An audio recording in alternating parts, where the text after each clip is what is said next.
thank you for being here. I truly appreciate it. A point about this episode is different than the other episodes that I've done, where I had the honor and the privilege of being a student and learning from so many.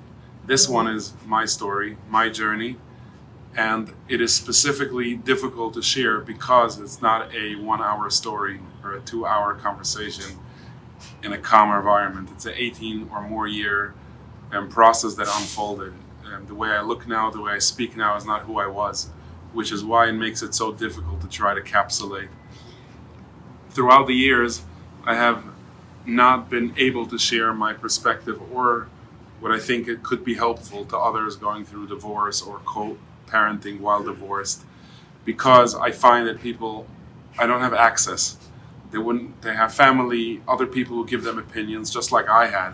And I don't have access to give my opinion, and I haven't been asked, only after the effect, after people found their way or didn't find their way.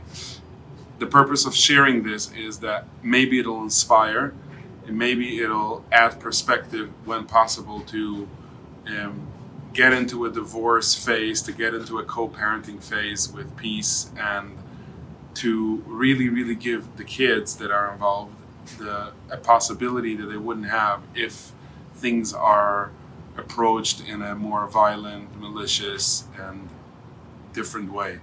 I understand it's not a one-size-fits-all. I understand that it's sometimes really, really difficult to accept a way that's different than self-protection or motivated by family support. I understand that it might be difficult. I also understand that this isn't for everyone. So I'm putting it out with the hope that it can maybe be of value, not to argue what other people do, and not to claim that I understand what every dynamic looks like. Please subscribe to my channel and follow my work through my website. The link is in the bio. As well, if you think that this episode can support someone, and please share it with them. Thank you so much and enjoy.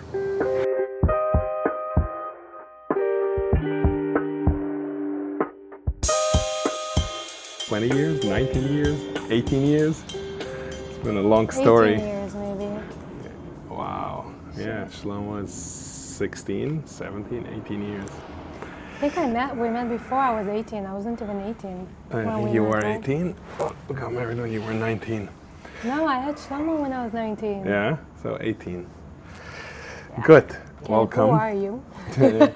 Welcome. So my guest today is Lali Koenigsberg. And my ex. I really refer to you as my ex. I say my son's mom. And when someone doesn't get what that means, I say my ex, just to be socially with it. And so... Oh, I call you baby daddy. Yeah. So first of all, thank you. Thanks for doing this. I think we both have had a passion to tell our story for many years. It would probably be easier if it would be moderated through someone else. Right. So someone can poke at questions for both of us. So at first I invited you out of curiosity. I have no idea what you do, what you graduated in, what you work in. I thought that would be an interesting podcast for people to just learn, as I usually do. And I didn't think we'll get in much to our story, a little poke at it. And I think the reason is because throughout the years, from all the work I've been doing on myself or with others, the least work that I've been doing with others or through others was around divorce. Mm-hmm. Because it seems to me that people are pretty shut about it, at least with me. Mm-hmm. It's almost like I don't have access to what they do and why they do it and who guides them. Mm-hmm. So with the years, we have our story, we have our journey, and I didn't find I can resonate with someone that has custody or this, or needs to pick up their kid, what it's like to drop off their kid. But really the ugly, I never had an opinion because it seems like I have no access to give an opinion because our story was so different. So when I asked you to come on, I thought, I didn't think this is the highlight of the conversation. And then at some point you asked, can I ask questions back? And when you sent me your questions, I'm like, oh, there is something to talk about here. Uh-huh. So as a result of that, I have no questions, I have no lists.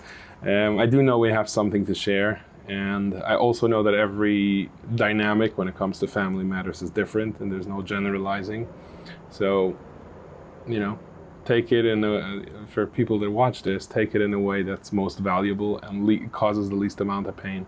Yeah. And then to personalize it and make sense of it. So thank you. Thanks for bringing it back to and remembering that there's a story to share, you know, and I appreciate you remembering that. And also it brings gratitude to me.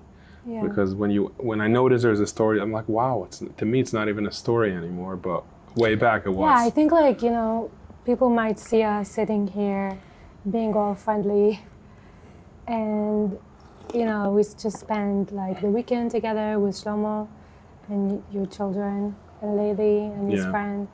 And it's like, you know, we're on such good terms, but it wasn't always like this. No. It was really not like this. Right. Like, we're not the people we are today, we weren't back then. This wasn't the kind of relationship we had like 10 years ago, 12 years ago. Right. And I just, you know, I think that there is like a story to tell because of that. Like I'm gonna get comfortable in this. I'm gonna try to get comfortable in this. Yeah, the kind of conflict that we were able to face. Yeah. And somehow like emerge on the other side. Yeah. Pretty much in one piece. Yeah. Yeah. You know? Yeah, and our son is in one piece. That's the kint. That we came out sane and living, and our son came out sane, and I think that's the tribute. I think that's also why we're ready to talk about it, because he's turning 17, and he can totally listen to this and sit in, and we don't have much to not tell him or to hide of how it went about.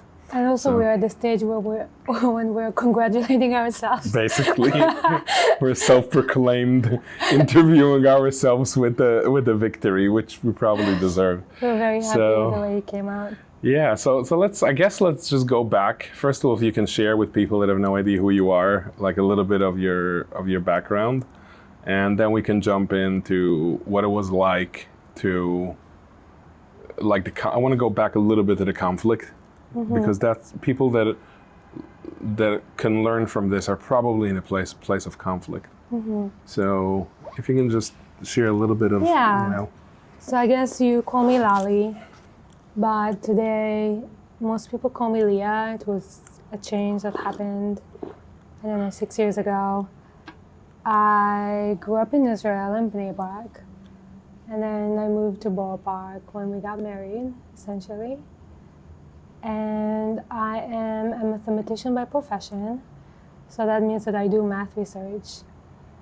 I live in California, in Nevada City, which is like a really magical place, like beautiful, magical Shlomo talks place. about it, the mountains.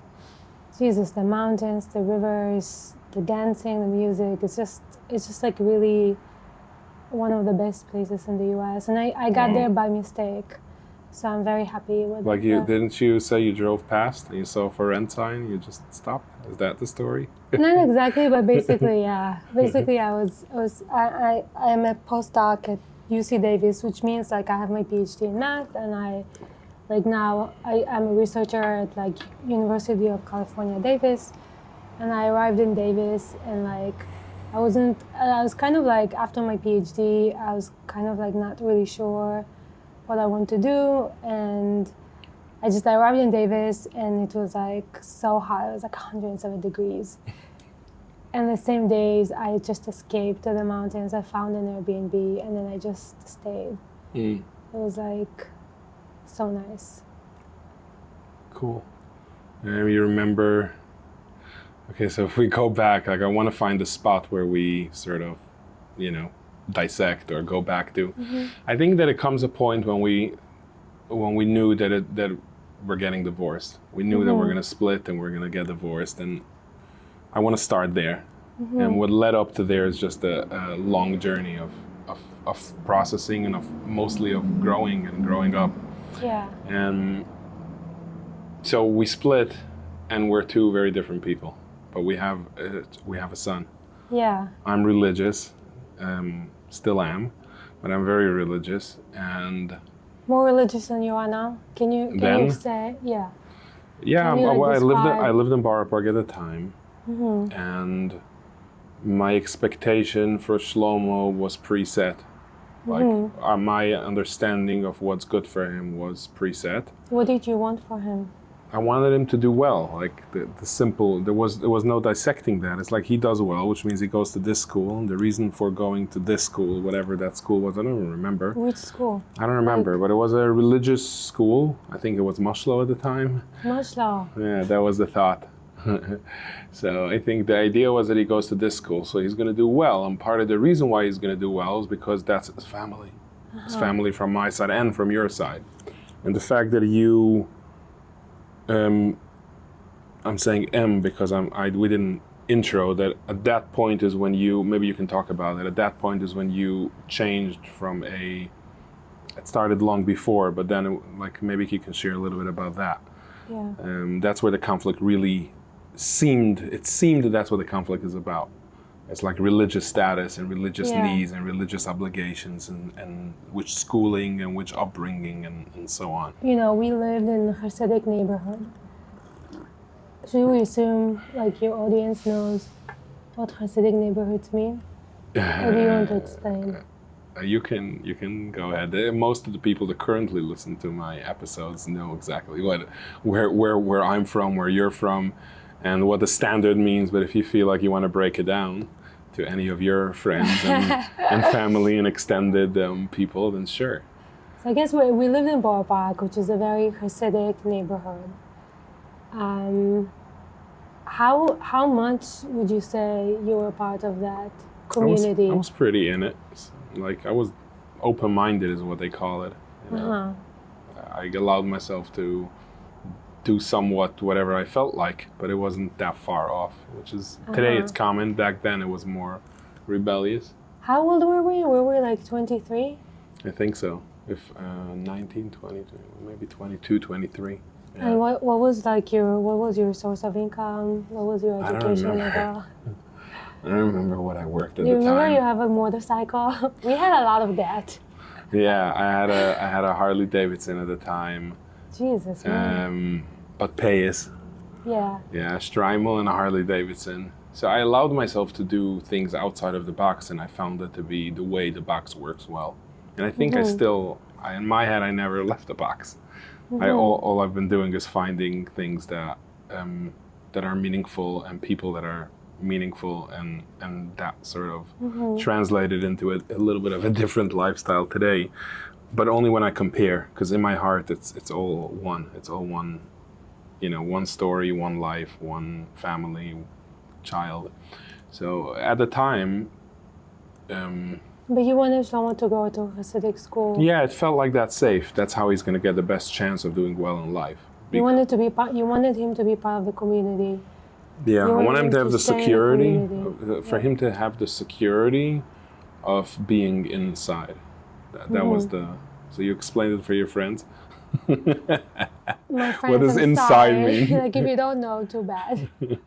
Yeah, so it was for me it was obvious. It was like I got married, I had a son, I'm getting divorced. There are plenty of divorced people at some point. Like it was we're going to start after that.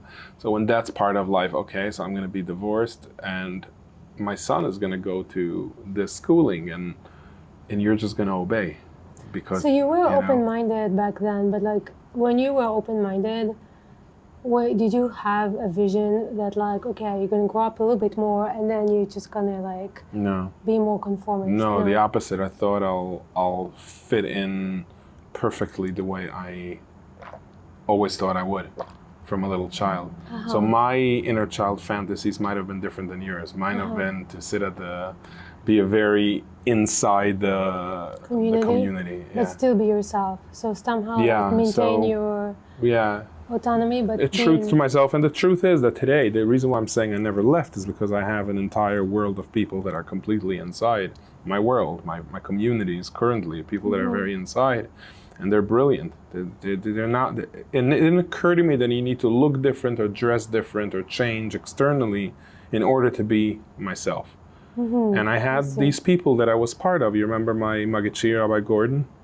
He was like, still today, I find him to be brilliant, totally Hasidish. I don't think he needs to be different in order to continuously be brilliant and accumulate knowledge and understanding and wisdom. So to me, that kind of security of being in there while expressive for at that age a motorcycle made sense. And the way to anchor inside is through schooling. And I think that was the schooling and orthodox living. So what did Orthodox lifestyle? Yeah, so that, I'm going back in my head about our fights and what we argued about, and it really was about those two, because nothing else was my business, and nothing else was really. We did have some other things, which I think is really important to mention or valuable to mention. That I was pretty sure that I'm single. I got a chance at single life because I got married when I was young, and those few years was rough. So I'm like, okay, I've met many people that have had that fantasy. Now I'm single, and I was single. Like, oh, I can have a chance at exploring myself fully without the commitments of marriage.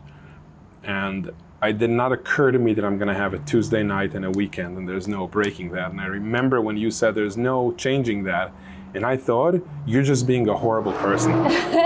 Why would you take my finally I'm free, why would you take that away from me? I'll be the cool single dad that picks them up whenever I feel like it and drops them off whenever I feel like it. And I didn't understand that and many, many other things that we've argued about. And okay, let's go back. Back before we discuss that. So like you were, Orthodox, you knew you wanted to stay in the community, to maintain your place in the community, and you wanted Shlomo to fit into that. Yeah, I wanted him to have, because in my head at the time it worked. Yeah. So if it works, then meaning I can be myself, I can ride a motorcycle and be inside, then and the way I'm inside because I have these roots inside. Yeah. And for that it requires schooling within the Hasidic value system. And anything that's wrong with it, another little point of background, I've been blessed with really, really good rabbis, like I said. I was able to ask questions and no one shut me down. I was able to ask. I remember you're not allowed to learn Kabbalah till 40. Of course, at 14, I had to understand what am I not allowed to learn. And I had rabbis that answered. I'm not going to name them so they're not kicked out of their positions, but I had rabbis that answered. And it was, to me, going in this path is going to give him, our son, is going to give him the best chance of doing well. And there was no two ways about it. There was no alternative. Like that's all. There was a laser-focused vision that he should do well. It means that he needs the schooling and he needs to have a upbringing that's Orthodox religious according to halacha standard, which means Shabbos kosher. And I think I don't remember when we bargained down, but it was Shabbos kosher at the end of the day. Yeah. So I guess where I was at the time, I was I think I was at Brooklyn College at the time. Yeah. I did not fit at all into the Orthodox community. I was going to college and I was wearing a skirt and a wig, and then on the bus I would change and take my skirt off, my wig off, and I had very pants sexy. under. I had pants under, and I was basically living a double life. I didn't see any way that I could stay in the community, and in truth, I felt like that since I was 12. But I just, I tried to leave a couple of times, but it just never worked. And somehow I knew that I was miserable in many ways, and I just didn't see a future for myself. And I felt, I didn't feel like I belonged. And with Shlomo, I think something that, one of the biggest values that I had was education, too. And it's not, it's not that different from the way I grew up because, even though it wasn't valued for women, but one of the biggest values of our culture is people who sit and learn. And knowledge is extremely held in the highest regard. Yeah, it's respected, and it's called a yadin, a person that knows a lot. Yeah. And I wanted that for Shlomo, except I wanted him to know, like I wanted him to understand, like not just, the Torah and like Jewish studies. I wanted him to also have a chance at like learning science and arts and math and so on. Because when I started college, I didn't know how to do basic algebra. And I didn't speak English. I didn't know how to write essays. And it was really important for me that Shlomo gets like a good, rounded, education, like very diverse education, that like not just Jewish education. I remember that some of the arguments at the time of like agreement arguments were about forcing you to do things and Right. based on the religious standards. So for you to have to keep Shabbos, Right. for him was close to impossible because that was your trauma. I think somewhat. we're jumping a little bit. I don't like. Can we get back to it? I do want to. We can talk about it. Should we just let it flow? I don't know. Yeah, I would like to, because I think that his education wasn't only. Right. I'm a little bit confrontive because that's I okay. remember, because I think I'm picking at things, and it's also going back memory lane. Yeah. Another thing that I have an intention for this episode, and from now on, is to not always be in agreement. My other 18 episodes, I noticed after I record that I'm pretty much in agreement because I'm a student, and I would like to not necessarily be in agreement, because if I have something to ask, it might be valuable to ask it. So I'm gonna do this. I'm gonna start this. I'm comfortable to do this with you, so I can try that on. So I remember that the desire for schooling wasn't only for him to have a proper Right. Western education. It was also a lot about the choices you want to make in life, and then the choices which I just shared that I want to make in life. And somehow he is the vehicle at the time for me to have the lifestyle that I think is going to bring goodness for me and for him, and for you to have the lifestyle that you think is going to bring goodness for you and for him. And if I recall, that was very, very rough. So I think like regarding Shabbos, I think that like, till today, I think that Shabbos is one of the most amazing things about the Jewish culture, and like I have nothing but good memories from. Like I have a lot of trauma, but Shabbos is like one of my best memories, Just like I have 9 siblings, we're sitting and we're singing, everyone together, and there's good food, and like we sleep late, and like all my cousins, all my 100 cousins coming in on like, for Shaloshidis, and like everyone is just like chaos, but it's like gossip, but there's like all of it, the social aspect, the spiritual aspect, and like it's still like I wish I still was able to keep Shabbos, but as a single parent with a young child without community, keeping Shabbos is miserable. Like, how do you keep like a 4-year-old or a 5-year-old busy for like so long? Alone. If they have no friends, if you have no community, if there is no, I feel like the whole value of Shabbos is about community. It's about your family. It's connecting with your family. It's singing with your family. It's like, you prepare for this, and it's like, you can create this like really like, sometimes even ecstatic experience, which like can last for hours. But if you're alone and like, you don't have anyone to share that with, and you have a child who is like bored, and sometimes there's nowhere to go, and it's like we were living on the 5th floor, and it's like I didn't really feel, and like to be honest, like I think, because I did end up agreeing to keep Shabbos, so we can talk maybe about the mediation first, but I feel like at the time, what I want to jump in on that. At the time, I didn't notice your reality. I didn't know what I know now. It was before my workshops of trauma work.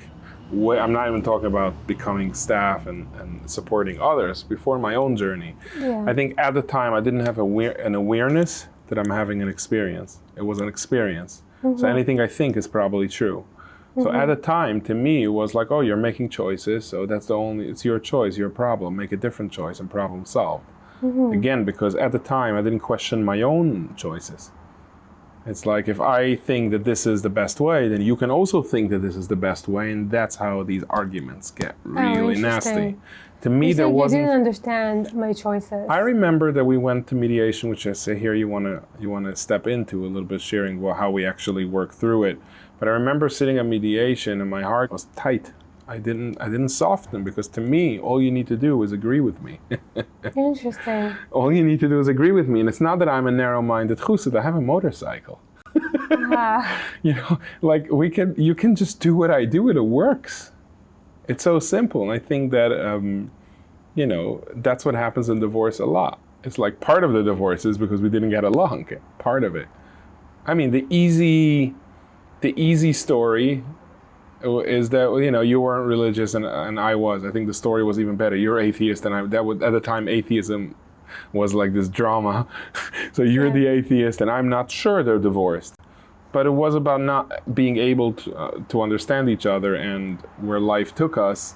And as soon as we get divorced, and I think what happens for people is, as soon as we get divorced, there's no way I wasn't in the place to actually understand that you have a reality outside of what I think reality should or could be. I didn't particularly know that I have a reality outside of the reality that I think. Oh, interesting. So in regards to that Shabbos and those dreadful mediation session and the, you know, what's the best interest of the child is to have a unified, which is what we ended up a lot of it doing on both ends, I think, which we can get to in a minute. But I remember that the not understanding your reality because mine is different was a big piece of why it was so difficult. Even if we wanted, like, we couldn't do it with a cup of coffee. Like, mediate with coffee was this like judgment. It was filled with judgment. So you didn't feel like Shabbos is such a important value that you would. So it wasn't that you just thought. No, I did think Shabbos is amazing, and I didn't. Again, everything in the system, including the school and Shabbos and halacha, is all part that's going to make me and my son, and if you're only willing to, give us a great life, right? If you also, like, you want to be different, like, just like, if you don't, there was another piece at a time, is that you don't have to actually keep it, you have to value it enough, and if you want to go different, you go different, but at the end of the day, you want to come back to it. I want to come back to it, somewhat. Like, there was no option outside, really. But so you didn't feel like it was like this thing, just this value that you need to die for? Yeah, it's this value you need to die for, because it's going to give me and anyone that enrolls in this value a good life. But outside of giving you a good life, just because this is safety, something that security, you're supposed to do. It's something that's going to give me everything. This is the way we live. It's not really a choice. It's like this ideology. Yeah, the ideology. So if you choose to opt out, that's not my problem. And you're not gonna screw up our kid because you decided to opt out. It's that dangerous.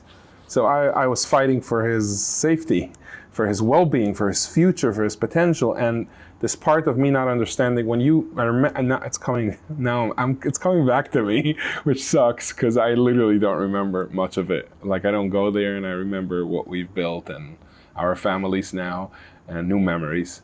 But I remember, like, you saying that it's not possible. I remember vividly, right now, I remember vividly thinking it is. All you need to do is do what works for so many people. And I think whatever the argument is in divorce, that's a little bit of what it looks like. So funny, you know, because my memories are slightly different than that. Maybe it's still true. Maybe you're not saying something completely different. I feel like, look, we had like really, really difficult fights. You know, we hired lawyers, maybe we'll get into it, but like we had like very, very difficult fights. And I had a lot of like I felt angry, I felt betrayed, I felt guilty for things that I've done. I felt like I was pushed into this like very strategic place where I need to like, you know, fight. But I don't think that at any moment I felt like you had an agenda to hurt me. I felt like you were coming from a place where like our lives were not like, you know, there was this like, just like not You know, just like our values are different, we're different people, we have different visions that are really conflicting. Yeah.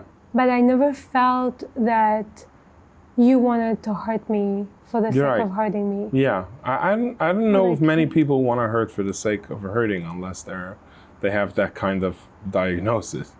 I think otherwise people just have a system that they think is going to give them a good life and and safety specifically, and they believe their kids are going to get safety if they follow that kind of life. And then it comes across as I'm going to bring her to court, I'm going to bring him to this, I'm going to take the kids here, I'm going to do that, I'm going to report this and do that. And it all starts because people believing that the value system and the behaviors and the patterns of living that they have is the only way for safety. Like I'm saying the only way. Because as soon as there's an option, the fights become pretty stupid. Yeah, but there are divorces outside the Hasidic community too. You know, Yeah. sometimes there's also like a personal agenda where like Someone feels betrayed, you did this you to did me, and I'm this going to to show you. me, Yeah, I I'm don't know gonna, much of that. I'm going to take I your don't- money. Yeah, I don't know about I'm gonna that. leave you penniless. Maybe you're that's a gonna money regret. thing. Maybe that's a money thing because I know nothing about that. I see it in movies. That's all I know. Yeah. Because I think it's a money thing, and that's a different dynamic. But I do think that even if it's money that drives it, people think that by doing what they do, they give themselves the best chance of doing well in life. And in their head, just like in my head at the time, and probably yours, it was like, this is the only way. This thing we're fighting for is the only way to do well in life. I can't speak for Yeah. you, but that's why I brought it up, because I I remember. guess for me, there was just like no other existence. Like I feel like I can Yeah. either die or like Yeah. leave. Like it was Yeah. just like not possible. Yeah, exactly. So there was no two ways. And for me, Shabbos Kosher Halacha school, there's no two ways. Yeah. And I'm pretty sure that other people with their fights, they also don't mean to, and again, unless that's how they live. Every time they get triggered or they're scared, they start hurting people. And that's a different category of conversation. I think also our maybe advice or how we did things doesn't apply in dynamics like that. I think that's what you said before. That's a delicate subject to say, this is not about what people should do. And I understand that people can say, oh yeah, my ex is not like them, so there's no way. It's like we were pretty brutal at the time. We were brutal. Yeah. We were brutal. and we found a way to, if I have to sum up what happened next. Do you want to first maybe talk about like, because I remember like part of my experience of this leading up to the separation was also that at the time I had a lot of friends who were like either like in the same position as me or like ahead of me or about to go through the same step. And so many of my friends like lost their children, like had only very restricted. So I remember that you mentioned in tears, you're going to take, that's what you want to do. And I always said I won't and I wouldn't. And I actually wouldn't. And it's, maybe let's talk about like what actually happens in the community, because I feel like it did impact the way we negotiated. But I remember people around you that told me, like, I'm not gonna name names, but told me like, yeah, I can raise Shlomo for you. And it's like, yeah, I was like, I think when we separated, I was fighting. Most of the advice that I got was to do this Hasidish thing of starting again and somehow getting him to not be part of your life. That's the advice I got. Can you talk more about that? And I don't think I considered it for a second. The right. pain that I've been in that time is that on one hand I fought with you for the things that I thought is safety, and probably part of it is beautiful. We both now know that some parts in tradition is worth I don't know, fighting for and causing pain, but definitely worth keeping or following. But that's one thing that I remember. So that was one tug, right? You were like, either I die or I can live the way I need to live to survive and to be. And I was like tugging at that. So that was a lot. Yeah, you were in the middle. And then on the other side, I was tugging at people that had solutions for me, and I didn't want to listen. Yeah, that's and super. The support that I got at the time was to hire the best lawyer, which is what I did. Yeah, very aggressive. Man, you hired such an aggressive lawyer. At some point, I had to fight with him. I don't want to talk about his name right now because he was supportive and he listened to me and he was nice to me. I remember his name, that fucking asshole. I had to also tell him that we're gonna just get through an agreement. Dude, but that scared the shit out of me when I saw the lawyer that you hired. Because that's the idea. His thing. He's the one that gets anything done. That's what he does.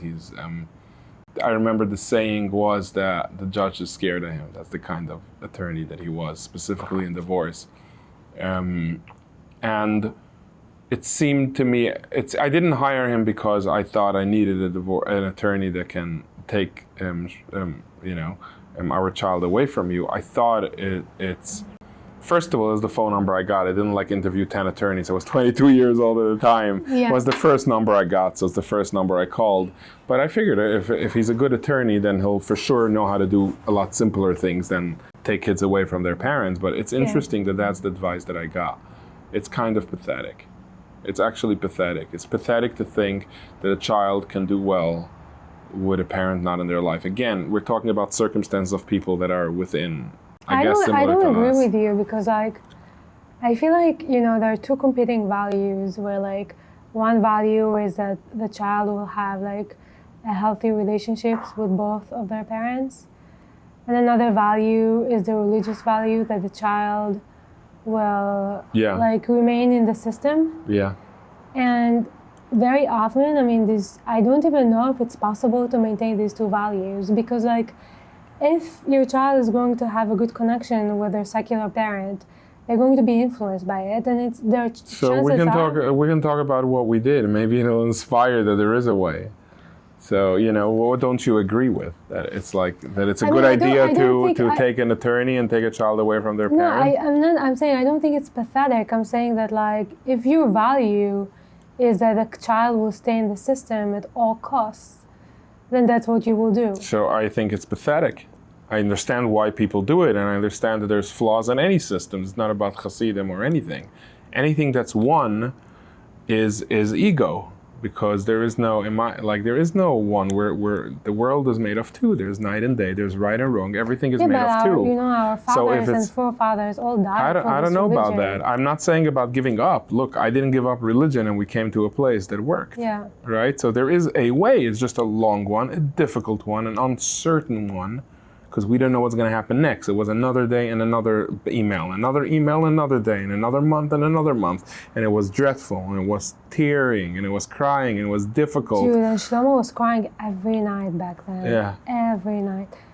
And then So you have him crying and figuring out. He would cry. I would go to school, and then, he would just cry every night. And I would get all those divorce books. He was just he was such a sensitive child. He would cry every night, and then we would be on the phone and we'd just be screaming at each other. But I don't think he was part of that. He was not part of it, no. And I think we put a boundary that maybe, I think he saw less fighting than a married parents, that in a lot of ways he says now that he won because of our boundaries to not fight in front of him, to not argue in front of him, and to never, I know on my end, to never ever trash the other or the other's family ever, even not in front of him, because I don't think that's possible. It's there's no way when the child walks in, everyone gets quiet, but they hate on the child's family. Yeah. So that was a boundary that I made, and there was no trash talk in my house or around me or my family. There was something we didn't do. Yeah, same. Out of Shlomo's well-being, and again, I didn't know much about well-being at the time, but I had this sensitivity that if that happens, it's going to screw him up. Yeah. So wait, so you disagree or you agree? No. Is it doable? I agree. I understand what you're saying, that these are two very strong forces. I'm just saying that I have empathy for people who feel like they, there's only one way about it, because it's it's a value that we were born with and ingrained in our system, and all the stories that we are, that we read when we grow up are about Jewish people who sacrifice their lives for the sake of the Orthodox lifestyle, and for the Torah, and for the belief, and for God. Yeah. So it's I think this one causes a lot of pain other than divorce. I agree. This is just a system of pain because now I have rabbis and I have chavrusas, and I've learned a lot since I was 21 years old. And apparently there's a lot of more layers to this, Yeah. to what Yiddishkeit could be and to what religion could be. And I think that our journey taught me this. Yeah, but at the time, know. you weren't that. Right, but still I didn't consider him Yeah. not having his mom in his life. But That wasn't the thing. That's so, that's But it was the like, common advice. It's the easiest. You know why? but, 'cause but I just want to say that it's like, it's, I feel like, okay, I haven't gathered any data on this. I don't have any like specific statistics about it. But all I know that most of my friends from that time, like, either lost their children or had like extremely restricted visitations, or it was the other side where like the Orthodox parents said like, okay, like if you're gonna raise my child in a I don't want anything to I do don't with want them. anything to do that, just drop them. Because Never I talk know to why, them but this is again. going to affect the other kids. That's And it's like the the other kids, that's the or thing. like, yeah, I don't the know. world came a long way since. It's like, you That know, was people, all of the people around me, like, I don't think it's like that as a mainstream thing anymore. I don't think so. Maybe that's why I haven't given much advice to people about this. There could be a change. I don't know, you're but probably disconnected from what's actually happening. probably. Maybe not, maybe No, I'm my Orthodox Hasidish circle are very, very, there are people who are, like, that's what I know. Yeah. I know if it's the counts and people that I encounter and I spend time with and I'm closely, that's my idea of where the system is. How come you were different? How did you, like, you were such a young child, how did you, like, find the courage to, like, fight that advice? So, just like people that fight that way is not really about religion or divorce, it's something that impacts a lot of other things in a family dynamic and raising kids in a system, status in the community. right? So it has to do with a lot of other things. The same, my not following that is a lot of areas of my life where I didn't follow that, which is a sensitivity to my truth. I would like to say that I guess the Torah truth, maybe a different truth. And today I with the years I found, like, a lot of the learning that I did later, or the guides and mentors and rabbis that I found throughout the years that I've been blessed to be close with and so on, it wasn't like they taught me something new. It was like, oh my God, I always thought that this is the answer. It's like, finally someone can track it and explain it to me in a way that gives a little bit more clarity to what Judaism was or is and evolved. And I did an episode with Moshe Lux, a family friend of ours, to just give it like paint me a picture of what it looked like 3,000 years ago. So I've always had this kind of yearning to understand.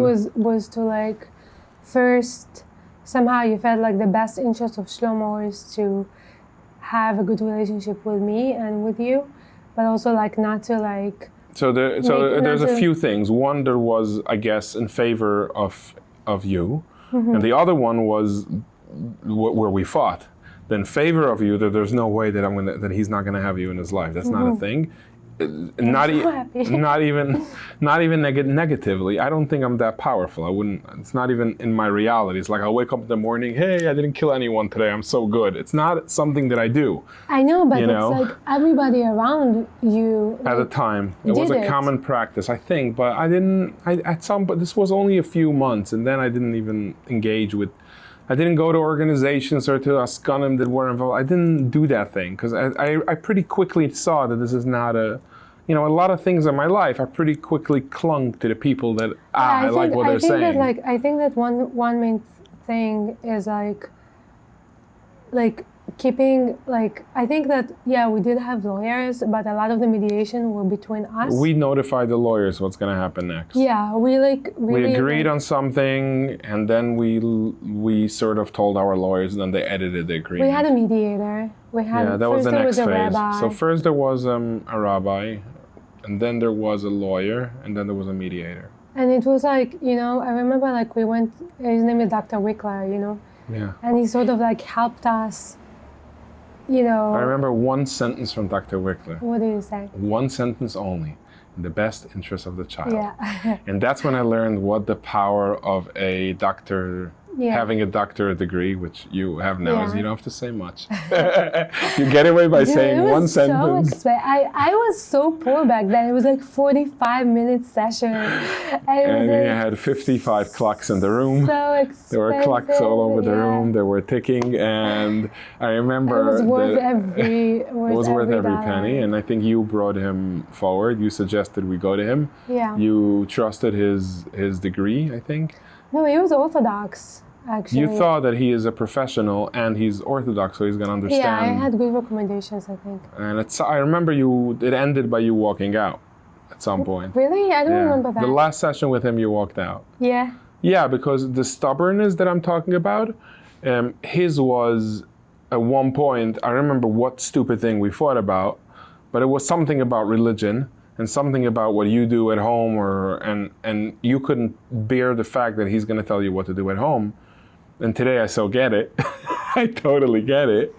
But at the time, I didn't say anything. I was just sitting there, like not knowing what the hell I'm supposed to say. Yeah. And he's like, listen, if you say, I know where he comes from today. He's talking about what's in the child, I remember pretty vividly. What's in the child's best interest is that he should have a unified upbringing. Yeah. And that's all he kept repeating. And he held that ground. So what that did is it drove you nuts when you can't be yourself, and it drove me nuts when I can't provide the safety that I think he needs to have in your own house. Yeah. And it drove both of us really nuts. But he held on to this sentence like that's all he needs to say. Which, by the way, today I don't agree. I don't agree that the child has to have a unified upbringing. But I think nevertheless, like I didn't even remember that part, but I think nevertheless it was the right strategy for us. Because also, times changed. Times changed, but I think like back then, like I was coming with a lot of fear. Mm-hmm. Like I was. Fear of what? I was afraid, like, okay, what if I agree to keep Shabbos, and then one time, you were afraid of like the Shomrim, the people following you and stuff? Yeah. Like that literal? Oh my God. I don't know. And then I was like, okay, like what if there is I sign on this agreement, there's this tiny breach, you take me to court, and then So you were afraid that you lose him? Yeah, I was definitely afraid that I lose him. Mm-hmm. And you were afraid that you will lose him in another way, right? You're afraid that he's not gonna, as soon as I expose him to like my ideology. Yeah. For me, it was a safety thing. Yeah. I'm like, it's not gonna be safe for me and him. Yeah. And in a way for you and him. Like I couldn't see outside that matrix, like that system. There was no other option. It wasn't a choice.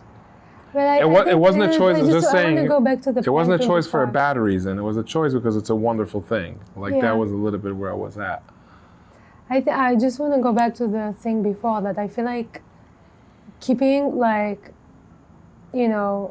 this like keeping things between us helped us like sort of make our fight more human. Even though it was like extremely, extremely intense. Yeah. And time consuming and draining, and there wasn't much else going on in my life other than this, getting through this. But at some point, I feel like we both knew that if it goes to court, and if there are more people involved, I didn't have any more. I didn't have anyone to involve. You didn't involve the community, so like for you, that's like a huge credit for you. I think you could have. Like organizations at the time, this whole movement of I could have gone to the media, I don't know what but it it's was.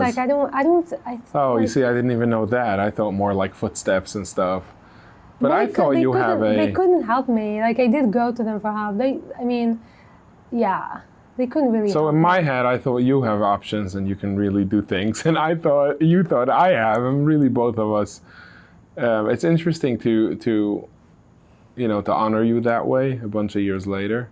Like at the time, it was tugging at these things that to you is safety, and for me the things that is for me safety, and that's what we were doing. But we didn't talk far enough for the rope to rip and Shlomo to suffer.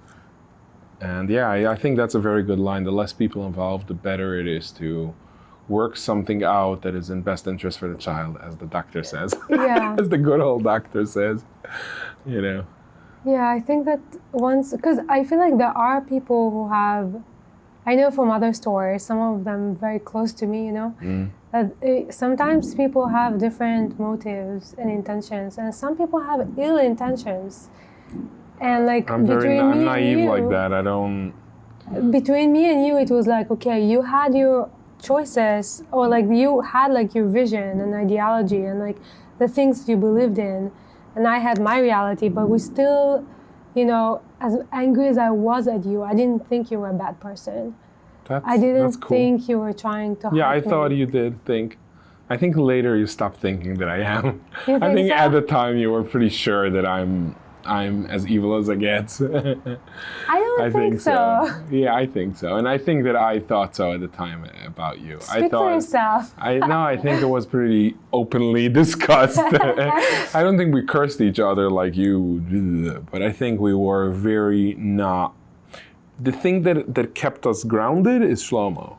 Again, like the doctor, he was very, very helpful because he kept repeating the same damn thing. And I think less than mediating an agreement, there was a process of a year or so to really understand that his interest is gonna be the thing. Yeah. And not his interest, it's his emotions. Yeah. How he feels and the way he looks at us. And if he can have a smile on his face is more important than anything. And I remember we came with lists of topics, what happens on Yom Tov, and what happens on Shabbos, what happens if you decide to have music on, and what happens if I want to move. That was another thing for you, the 20-mile radius, the 15-mile, all these little details. I remember we came to him with lists, and he kept repeating the same damn line in every session, and I guess he held that space, and I think that stuck with me forever. And I think Shlomo and I went to see Crooklyn at some point. Crooklyn. Okay. It's a Spike Lee movie, and there's like sort of like domestic, conflict and some violence. And we also saw a Marriage Story. Mm-hmm. And Shlomo was telling me like, so glad you and Todd didn't go through this. Right. And I remember at the time thinking, oh, if you only knew. Now looking back and comparing to others, he was right.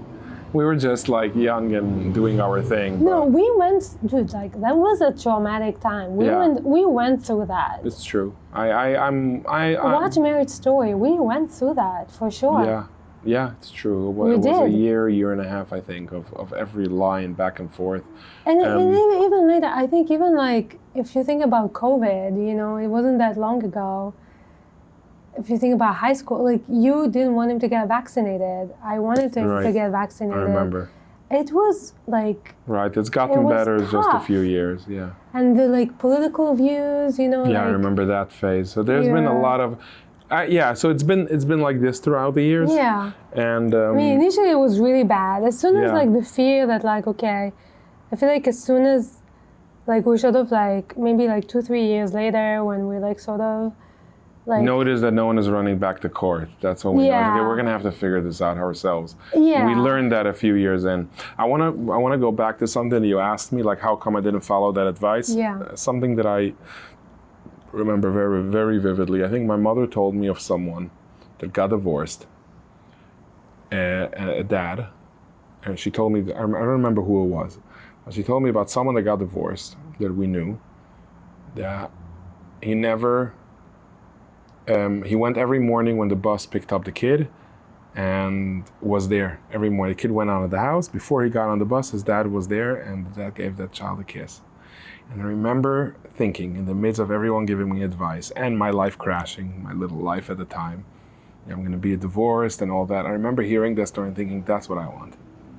I want to have that kind of relationship with my son. I remember picturing myself, at the time I woke up at 11, so it was a little bit of a problem. But I remember, and you were up at 7:30 because you had a kid to take care of and a school to go to and money to earn. But I remember thinking, that's the kind of that. So that's what I followed. So anything that took me away from that vision is what I didn't follow. But it's almost like Hollywood. It's almost Hollywood. It's like, the romantic movie that people think that's love. So with parenting, that was my vision, that I can be a consistent dad that's just there. And my son can be happy even though his parents are divorced. And that's really what I followed. I remember that story, and I think literally that story guided me through decisions and compromises. And you know, and like, okay, so we're going to do this, I'm going to do that. And yeah, in later years, that story really, once there were no lawyers involved, and it's like, I was so scared of switching schools, you know. Yeah. Okay, so what happened next? Do you remember? We had Wickler, we came up with an agreement, we signed it, it was a happy day, we're finally done. We got divorced, like Get we did earlier at some point, we were like, we don't need to be connected like That that. was weird. I kind of blocked that. Yeah, I don't remember what I happened. remember because the rub was easy. I tried going to a different We rub. still have our tuba, by the way. Yeah? Yeah. I don't know if that's a problem. I don't know if that's a problem, but I have mine too here, so all is good lately. We're safe. And now I wear a ring, so. And by the way, I mean, I want to say like maybe one more thing. I feel like, you know, I feel like that fight sort of like brought sides of me that were like not very positive, you know? Mm-hmm. Like, I feel like, I remember like, okay, maybe we should cut it out, but I remember like, you know, I wanted to have leverage on you to make sure that if we get to court, I have something to like intimidate you with. Yeah. You know, and it was like. So it was real, I know. It was very real. And I had this big famous lawyer. Yeah, like, it was very real. I feel like. It seemed like we're one step away of sitting. I remember. We were like one step away from like going. Seemed to like court. if we don't get through this line, we're gonna go and do the lawyer thing, and if we don't get through this line, we're gonna do the lawyer thing. And I think that despite that was the leverage on one side, me with my fancy lawyer, you with whatever leverage you had going. I think still have it, I think. Oh, great! And I think that on the watch me care. The only one that would care at this point is our son, so you have it up with him. So, you know, I think that on the other, kind of leverage. I think that on the other side of that was Shlomo, and for me, my desire for him to have a certain well-being and relationship with me and with you, for him to grow up sane. And I think one line after another line, another week, we got through it. I also remember that we had a boundary that when I did pick up, drop up, we didn't get into things. We did it by email and by phone on scheduled times. We're going to talk after he's asleep, so-and-so on Thursday night. You used to say, I have work, I have school. So it was I don't remember so as painful as it was, and it was ongoing, there was like a line by line, week by week, session after session, and we just got through it. And I think to create anything good in life, it requires that. Day by day by day, to chip away, you know, to... The thing is that do something there was good. like a lot of negotiations, and somehow like, I don't know, like I feel like it was like sort of like a fight for survival, at least for me. Like, you know, I was like, okay, if I'm gonna lose Shlomo, I'm like, you know, I can't, and if I like can't stay, like I tried to stay for years, but you know, like I don't know if I always negotiated in good faith. To be fair, you know. Yeah, I mean, that's what I'm trying to say. Yeah, so I was the monster that can end your life by taking him away, and you, to me, were the on the other side of that. Yeah. And that's the tension that was happening, and it was very real. We weren't and I think we had a really good boundary simultaneously because at the time we didn't notice how good we were doing. No.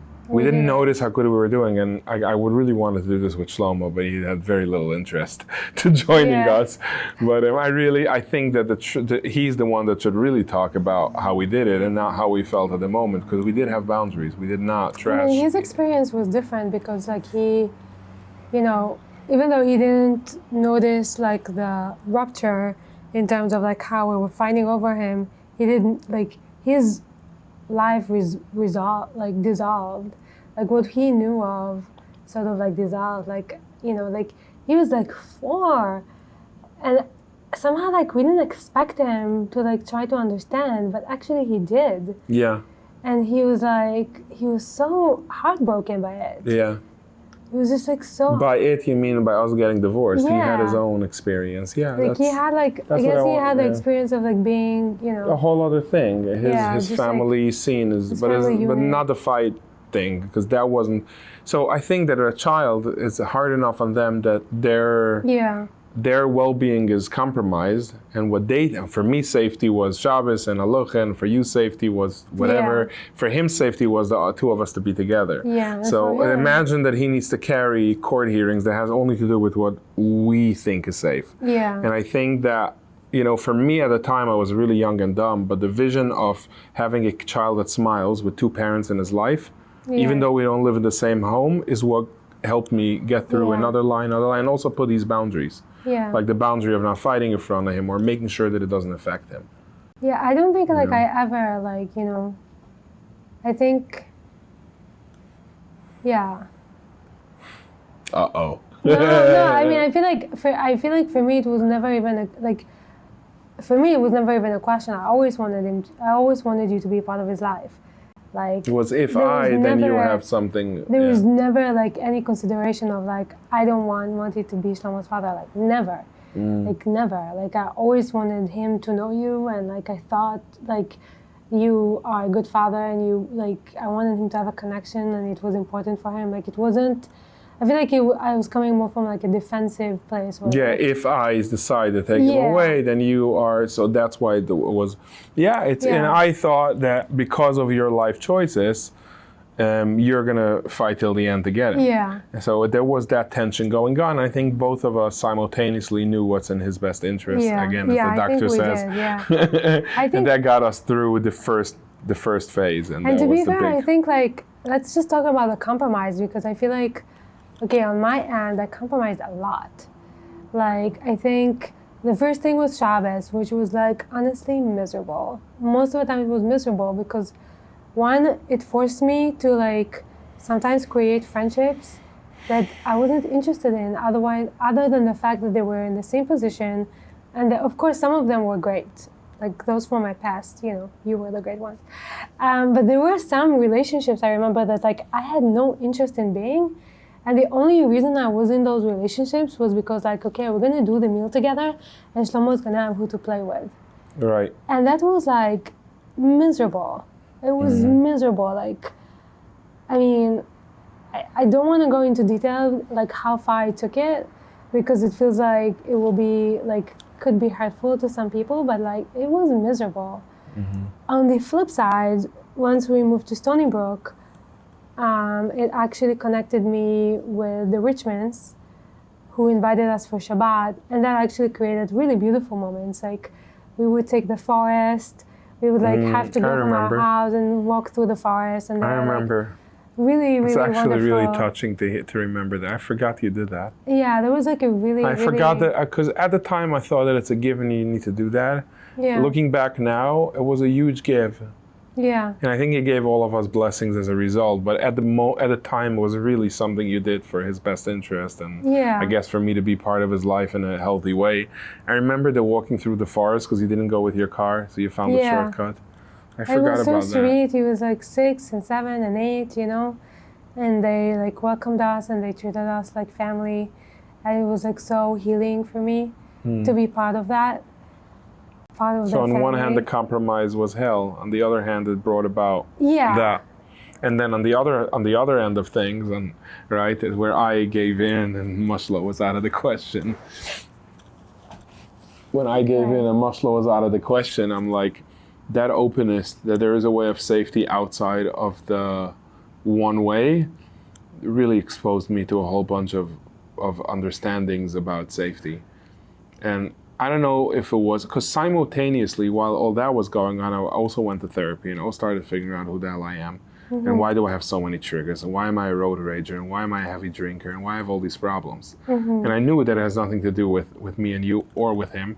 And that's what I'm saying, like, on the out, I said something earlier that it seemed like, okay, you're atheist and I'm religious, so we get divorced. But I very well knew that I have issues.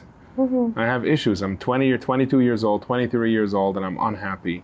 And I had a lot of self-work to uncover, figure out who I am, and for starters to figure out that not everything I think is true, and it's not a Buddhist concept. It's just other parts of our brain.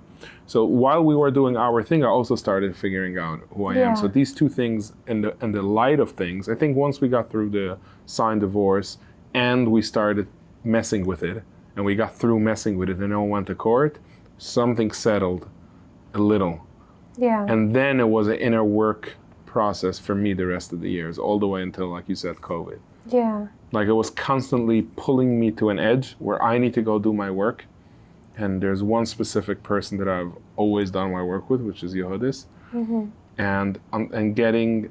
Can you say who Yehudis is? You know who Yehudis is. Yehudis I know, but... Oh yeah, the story? Yeah. Another time. Okay. So the work that I've It's done... Lely's grandmother. I can cut it out. I have that kind of power. Why do you think I wanted my device on there? I'm kidding. There was no preempted plan. I'm not starting now. Too old. Past that. But I'm saying that throughout the years, and we can go into a few milestones that we did and changes. I'm not done with the compromise there. I still compromise more. So I want to get into both sides of compromising, but one of the things that really helped me. Oh, I see. You're saying compromise in the agreement, but I'm talking about what happened next. Is first of all the agreement compromising, and then for the rest of these years, the compromises I've done started becoming an inner journey, which means I'm stretched to an edge, and I got to go do my work. And honestly, it's any relationship that I have a good one now is like that. It stretches me to an edge.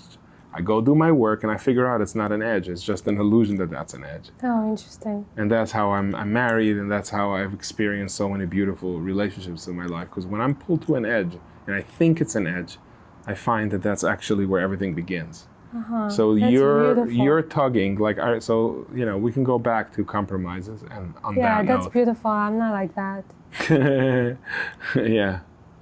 I hear you. I'm not going to disagree.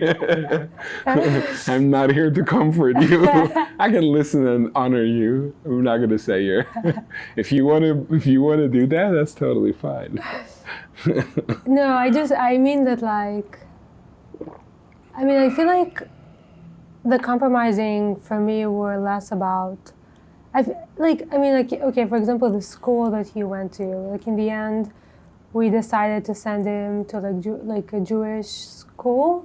Yeah. But initially we sent him to a modern Orthodox school. Yeah. Even if it wasn't modern, it was basically Orthodox. In Flatbush, it was modern Orthodox. It was modern Orthodox. Just a mishmash of random kids. It was expensive, man. I was a college student. My family was not helping me. It was so expensive, and I didn't feel. I didn't feel like I fit in with the community. And then in Stony Brook, I guess I didn't pay tuition, which I feel bad about, but I just couldn't. And then even in the city, even though we got Stony Brook, you mean Shlomo School in Stony Brook? Yeah, I didn't pay his tuition. I never paid his tuition. I don't think I paid his tuition. I know, but I had my part that I had to pay, and I didn't. No, I think we agreed that I will pay for it. No. Now we'll agree. They reached out to me. We'll argue over what the agreement was. We agreed. I'm pretty sure that I remember you said I can't afford it. If you want him in a Jewish school, you pay for it. We paid always 50-50, but when we were in Stony Brook, I couldn't pay it. I have memory of that time, so I don't remember exactly what it was, but. But I mean, even when we sent him to Shakhtar, which was an amazing school. And by the way, this is where you compromise, right? The schools became less and less religious as he grew up, and that was a huge, tremendous compromise on your end. Yeah. And I mean, it was still a compromise on my end because first of all, it was expensive. I was a student, and second of all, at that time I had different values. Now, I'm so happy that he has a strong Jewish identity. Yeah. But at the time, my values were different. At the time, I wanted him to go to public school and know different cultures and know the diversity of New York City life and not just be in this Jewish bubble. Yeah. And I think when he went to Chabad, I never fit in with Chabad. I didn't feel I don't like the Kiruv. I don't like the Kiruv. I didn't feel like he was fitting in. And I remember there was one summer. When I had an internship. I remember. 2 summers. One in South Jersey, one in Massachusetts. Massachusetts, he went to a not Jewish program. Man, you were that so was happy. Such a fight. Do you remember? Yeah, I thought my world was ending. But that was post lawyers. There were no lawyers anymore. Yeah. So that's what I mean. I was pushed to an edge, and I had to constantly check myself and figure out why am I fighting, and what would happen if I don't, if I stop, and what's I see the what you mean. I thought you sil- meant something else, but I understand no, what what's you the mean. silver lining in this edge I'm pulled to? Like him going in Massachusetts to a non-Jewish daycare. program. Yeah. And that was an edge for me that was horrifying. Like, oh my God. You know? Yeah. And I think that started becoming the new thing. Like every year or two, there was something that, not even Jewish. Like first of all, when you move to Stony Brook, it's like, how am I going to see him? He's 2.5 hours away. And you blah, drove blah, blah. to pick him up. And we drove, and then 2 years later, the best memories I have is our drives. Yeah. And his best memories. Like who knew that at the time? But again, I was pulled to an edge, which is go drive. Yeah. Specifically when you didn't want us to move, right? You said there's no driving. We have to stay close. Yeah. And then after, so that's Stony Brook. That's one huge milestone. Yeah. And the next big milestone was switching We into constantly compromise, like significantly. like that. That's what I feel. Yeah, and it wasn't easy. Every time it was this tension, and I think every once in a while it could still happen, but now it passes really fast. Now we don't. Now we don't make decisions for him. Because really. you stop parenting altogether. That's the latest Excuse trend. me. Yeah, we all know it. You're done. He's gotten to you, but I'm now. I got this. We just asked him. We said we gave him the same amount of shit. Yeah, that's what he says, but we know that. Yeah. No, we don't. So there were milestones like that throughout the years, and I think that in the beginning, this. Maybe we should talk about Stony Brook. Like, what was Stony Brook? I wanted to move. Like, we lived in New York. Yeah. I wanted to, like, in our agreement, like, you know, which something that I fought in, like, for was that, like, I can move within 60 miles. And it was, like, the best, at the time, it seemed like the best school for me academically. I wanted to study math. I didn't really, like, I could have gone to, like, a very expensive New York school, but I didn't have that kind of money. And that was, like, a huge change, and you compromised. Yeah, like, I was freaking out. Yeah, we like, I mean, we I guess we negotiated for, like, so long.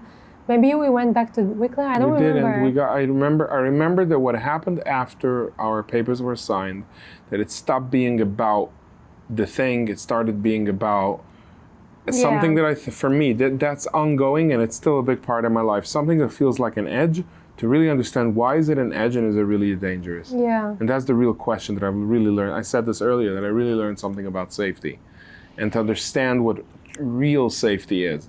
And it's not an outer thing, it's an inner thing. Mm-hmm. So safety for me is an inner thing, which means that it's also for Shlomo an inner thing. Mm-hmm. And these changes from the agreement and on really built that muscle in me. And then getting married again, and then learning what real marriage is. Try to understand. You're saying that, like, every time we came to, like, a dead end, you were able to, like, extend yourself.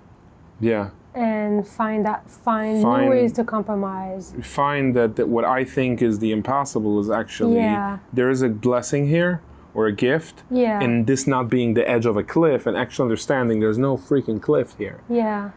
And I remember that a few drives in, I really liked it. I loved driving at the time. And I remember that this is working. Yeah. I remember calling Yehudis and telling him, this is really cool. I have amazing quality time with him. And then every time there's a change, it like that tension, because it's unsafe. And the next big one, like you'll move far from New York, that was a big one. Yeah. The next big one was a summer that you went to a non-Jewish program. Yeah. And then the next, I remember even the answer. If I want to journal about it, I can probably find the learnings that each edge taught me. I can remember it. I can remember that.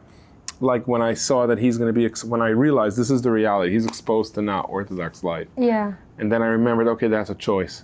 Then I started realizing that Orthodox Judaism could be a choice. Yeah. And through this edge, I realized it could be a choice, and so on throughout the years. Mm-hmm. I learned what choice means. I learned what religion could be.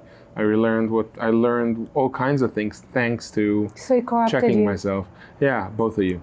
Now he's totally, both of you, basically. Well, you know what, for me, I feel like for me, the thing that sometimes, like, so there were the compromises that we had to make because like just, by virtue of like our own lifestyle, like I needed to move to Stony Brook, and it was like a compromise between my needs versus your needs. But I think with like things that came to like Shlomo's needs, the thing that helped me compromise was that like sometimes I thought like, okay, I know that we're not thinking the same about this, but I know that Moti just wants Shlomo's best interest, and I also just want Shlomo's best interest. And it's okay if this time we will go, like, it's hard to know who is actually right about what's Shlomo's best interest. And for me, it was more about like letting go, because before that I was like, okay, I need to fight so Shlomo gets the best thing. And I was like, okay, I'm letting go. Like, I don't necessarily need to do the thing that I feel like is the best interest. There is another person involved, and they're doing the thing that they feel like is the best interest, is in Shlomo's best interest. So you let go to this best interest, which is outside of you. Yeah. And you ever saw later, I know you mentioned with Shabbos a few times that it became a beautiful thing and it even gave you a relationship. Sometimes, yeah. Yeah, so it became something that you can value. But did you ever, before recently, noticed like, oh, this actually worked out well, that I gave into something and it's a good thing? I mean, Like I can remember the drive, right? It was the worst thing that can happen, and it's like, oh my God, I can go back even earlier. The fact that I have to be there every Tuesday and I can't be a single guy that picks up his kid when I'm in the mood. Pretty soon I noticed this is the most important thing for his development. Yeah. It didn't take long for me to realize, oh, this is a blessing. How did I not know this? But I fought you for it. I don't know if you remember. I wanted freedom. I didn't understand that that's a good thing. I thought this is a horrible thing. So like, can you? And I can track some things that when I saw, oh, this is a good thing. And it really, really came about, like, okay, this is the reality. I remember vividly thinking, okay, this is who you are. So it's not going to change at this point, unless I want to fight. I don't want to fight. It's not good for Shlomo. And then I started creatively thinking what else was possible. So do you remember things that you sort of leaned in out of this thing, like it's probably another best interest in our child, so it might be good, and then realizing, oh, this is probably a good thing? Is there any good things that I chose? Definitely. Anything that I chose that you were like, okay, this was a good thing? I mean, definitely the Jewish schools, right? I feel like the Jewish schools like were a major thing. Obviously, like we do have really good memories of Shabbat. Like taking those forest walks, part of our best memories. Getting to know the Richmonds, part of our best memories. I think like also, I feel like now our parenting styles are converging. What does that mean? Translate. So like we're like, Yiddish? Like we're like our parenting styles are becoming merged, kind of. Like we're much like more aligned. in agreement and aligned. Yeah. I think that back then it wasn't. Yeah, that's true. And giving in and screen times. Oh my God, we had so many fights. Oh my God. But I think that's married parents' fights too. But because we're divorced and there's always this lawyer thing in the back of our heads, everything was chaos. Yeah. Emotionally. But we just disagreed like most parents. But most parents fight each other. We fought about what's good for him. Yeah. But I really didn't want him to have screen time. And you bought him phone and a PlayStation. And or spoiling him. Oh, at one point there was a problem that we go to hotels. Yeah. And I feel like, I think in that time I was probably too radical with my views. I feel like even... I really thought this whole podcast would be about how you're give me a timeline of your views, but now that you're touching on it, you're saying your views were radical about... even in terms of politics, maybe this is not something, maybe I'm not answering your question explicitly, but what I mean is that you're a very different person than me. You make very different decisions. You have... The way you make decisions is different. The things that you believe in are different. And I'm sometimes I'm so glad because if I was to marry someone out of my own choice, my kids would not have those kind of influences. And then I'm really, really glad that Shlomo has those parts of you and those influences and way of thinking and beliefs that he just absorbs from you. Which So I you feel can see that the tug is of value. Was it a value for you personal? Oh, it's more that like I feel like I wouldn't be able to give it to them, Yeah. and like you are the only person that could give it to him. Right. And I am. So I have a question. Can you see? Did it ever? I don't think I asked you many personal questions throughout the years. It's always about Shlomo. But can you see? I can say, I'll start with talking for myself, that I can say that this edge that I've been pulled because of your changes or needs, whatever reason, like needs of school or job or money or family, whatever, like I can see that these changes really built me as a person. Mm-hmm. Like, did any of the tugs that I've done, can you see that was, like, at the time I was like, okay, I'm just going to do the best I could to not fight or to give him, another parent's vision of what best interest looks like, but can you see a silver lining, like something that it's given you? I hear that you can see what it's given him, and I think he also reaffirms this to us. He says that because you're so different, I really got two worlds. Yeah. And it's a gift. But can you see that? I don't know. I'm asking. I'm not suggesting. No, Like, did it do anything for who you became? The fact that you were always pulled back into this world? Yeah, no, definitely. You were pulled back into walking on Shabbos, you were pulled back into this and pulled back into that, and where to move and where to live and what to do and how to do. You were really struggling, I mean, I feel like, not specifically like the conflict, but more like, I think having a perspective into your life made me, and to who you are as a person and to your beliefs, made me much more open-minded to like different views. Like a lot of people in my circle, and I'm also like pretty like radical left, not in different ways, but like I think I have this capacity to to have empathy, to understand people who come from completely different value system, and understand where they come from and not to villainize them. I think I have this like ability. So it forced you into a certain capacity of tolerance. Tolerance, that's tolerance, the word. Yeah. And I think that in the radical anywhere there's very little tolerance. Right. So I think right. I think like in the US we're very polarized. Where like I have like tolerance. People who vote for Trump, who are my best friends. Right. And that's okay. And it's like I have people who are like extremely left, and that's okay. So that's like a character trait that this struggle sort of puts you through the. Yeah, I think that in your strength, you don't like your strength is to be strong in your beliefs. That's your that's the gift that you bring. Yeah, it's the thing that. So then I didn't let that exist, and it's like.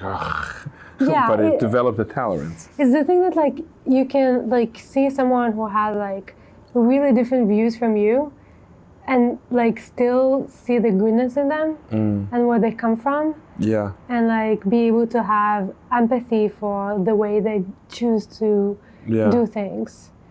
And I think that's like really I feel cool. Like that's and I think really Shlomo cool. has it also. Yeah. Because oh my God, the politics phase was a tough one. Oh, shit. It's the most unimportant ones. From all the things we fought about, the politics was one of the most. That's one, for example, where I'm like really grateful for your point of view and for tugging. You know. It was a tough one for Shlomo. I think at that age, the politics time, he was already a person of his own and really torn between our two value systems. So he went very left. First, he was very. Do you remember when he discovered that you don't keep Shabbos? No. Should ask him that. Do you remember when he decided to tell me that he's not keeping Shabbos, thinking that I didn't know? No. We should totally ask him these things. Okay. What was the story? It's interesting that parents go to therapists and like Twisted Parenting, right? There's this organization, Twisted Parenting. Wonderful program that helps people understand that their priority is to love their child and to understand that I don't want to get into the what's the word? Methodology. But the idea is that the child's well-being and heart and emotional sanity is more important than anything. And parents that are very extreme in their relationship with religion understand that their child is a self. And maybe in that environment, it's not taught that that's the ultimate truth, but that's the current truth, and it's a life and death situation, which is true. right? For someone to, once they're in a certain place, when the parents fight them, it's a life and death situation. It's a life and death and pain. It's not simple to fight a child once they've made changes. So for me, like, we're fast forwarding, right? Stony Brook, and then you moving back to the city, which was very exciting. But then the school, choosing a high school, a middle school was, oof. Like, Middle where are we school. going to put him? Because the next phase, after was conservative. Yeah. And to me, conservative growing up was this reform, anti-Jewish place. Right. And there's no way he's going to share. So I was done with halacha, particularly at that point. Yeah. Like, understanding that halacha is not something that's going to keep him safe or not. But it was already about, okay, so he needs to relate to me. So if he doesn't relate to me, I'm going to lose him. And he's going to. And I was like, it's fine if I'm going to lose him, but it's not fine for him to lose me. Yeah. And I can't change. I was willing to, because I kept going to the edge, but I can't change that. You compromised a lot. Later. Yeah. So I came with my big, the dog that barks doesn't bite. So that's basically what I was. I'm the dog that does. I heard in the past that I'm intimidating, and it's the funniest thing in the world. Dude, you were intimidating. That's the funniest thing to me, because I see myself as a small person. Insecurities and all that.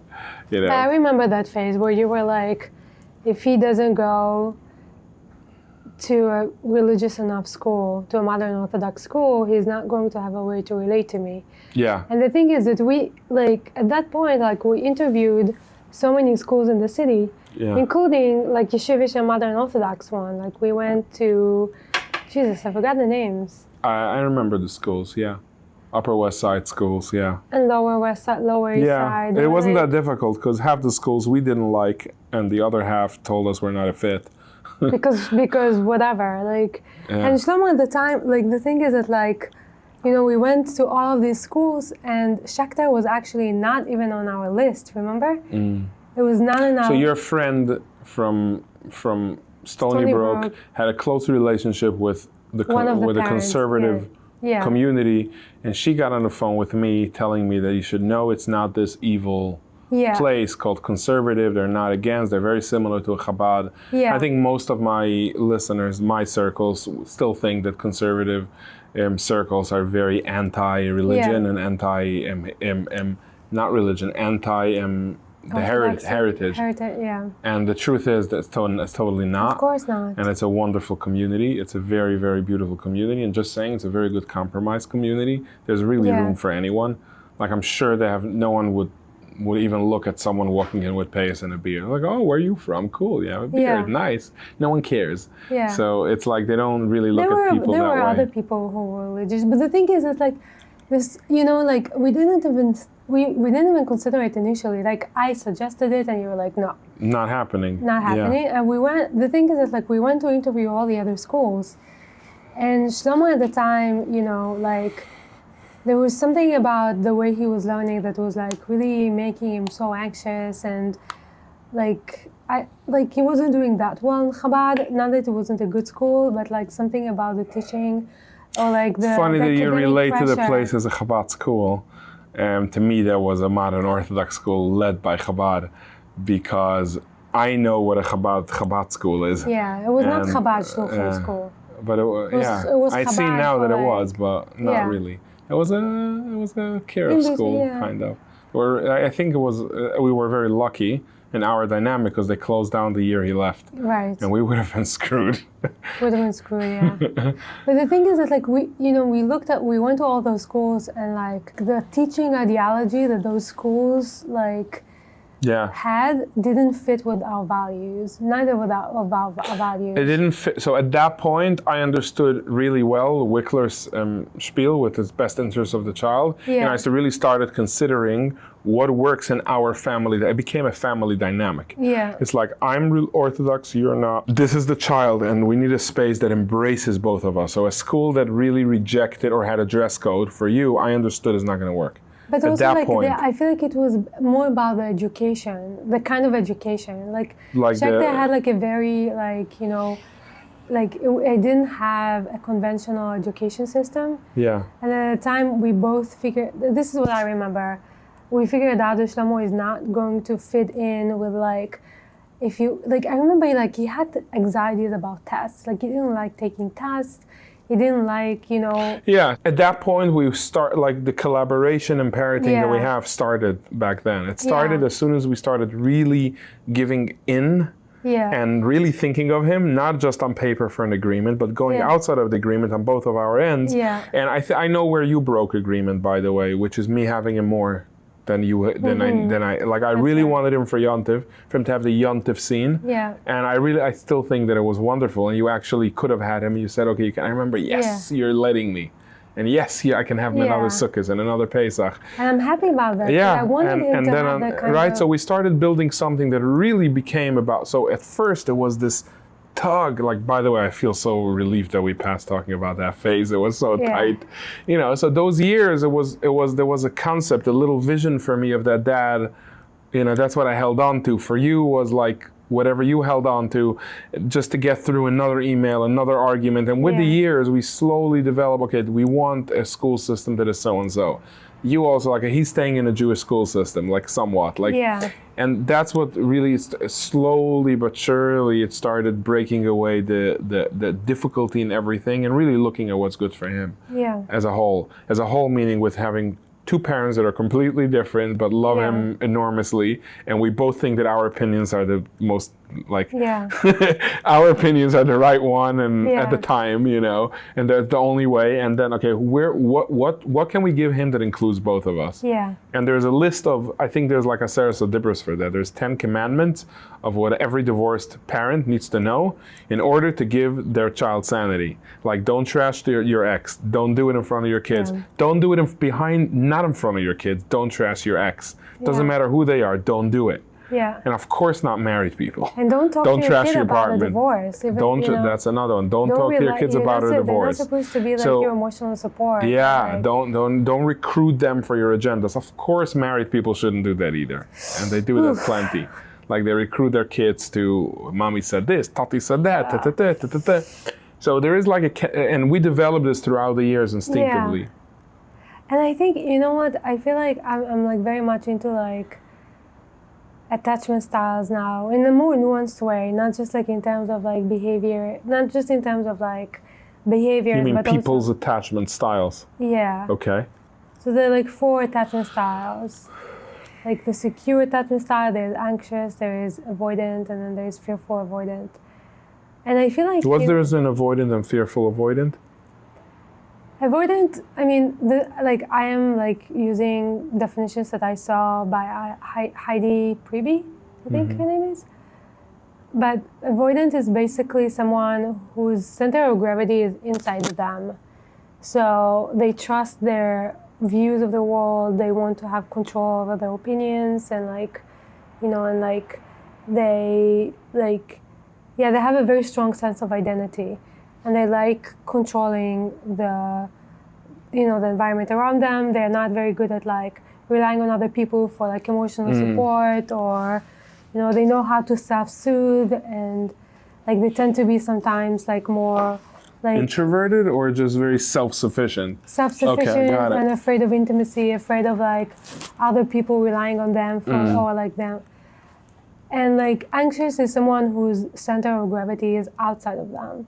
Probably doing a really bad job explaining that. But So someone the who- anxious, and then there is the avoidant anxious. There's fearful avoidance. Fearful avoidant is a combination of both. It's not exactly a Where combination. they want of the both. other, but they. It's more that like sometimes the center of gravity is inside. Sometimes the center of gravity is outside. But unlike secure people, it's not integrated. Right. So secure people sometimes, you know, they feel like they have a view of the world of like, I'm okay, you're okay. Right. And like sometimes I Right. want to be with you, and sometimes like Right. I want validation from you, and other times I'm good by myself because I'm okay. Yeah. Fearful avoidance go between like feeling like I am the center, you know, like this like more logical thinking, and like having the center. Yeah, I know. The other hand is really needing someone else to validate that. And they don't like they ricochet between like. So these it creates two. inconsistency. Yeah. So they probably need an enormous amount of acceptance and space and love. Yeah, yeah. Okay. I am a fearful avoidant, by the way. Okay, good And to like- know. Oh yeah, like she has like a list of 10 things that describe if you feel avoidant, and you- each one of them. all is 10? me. All 10. Oh my God. Like I went people- through the narcissism list and I didn't check off all of them. I'm like, thank goodness. I'm like, I didn't check off only the only part.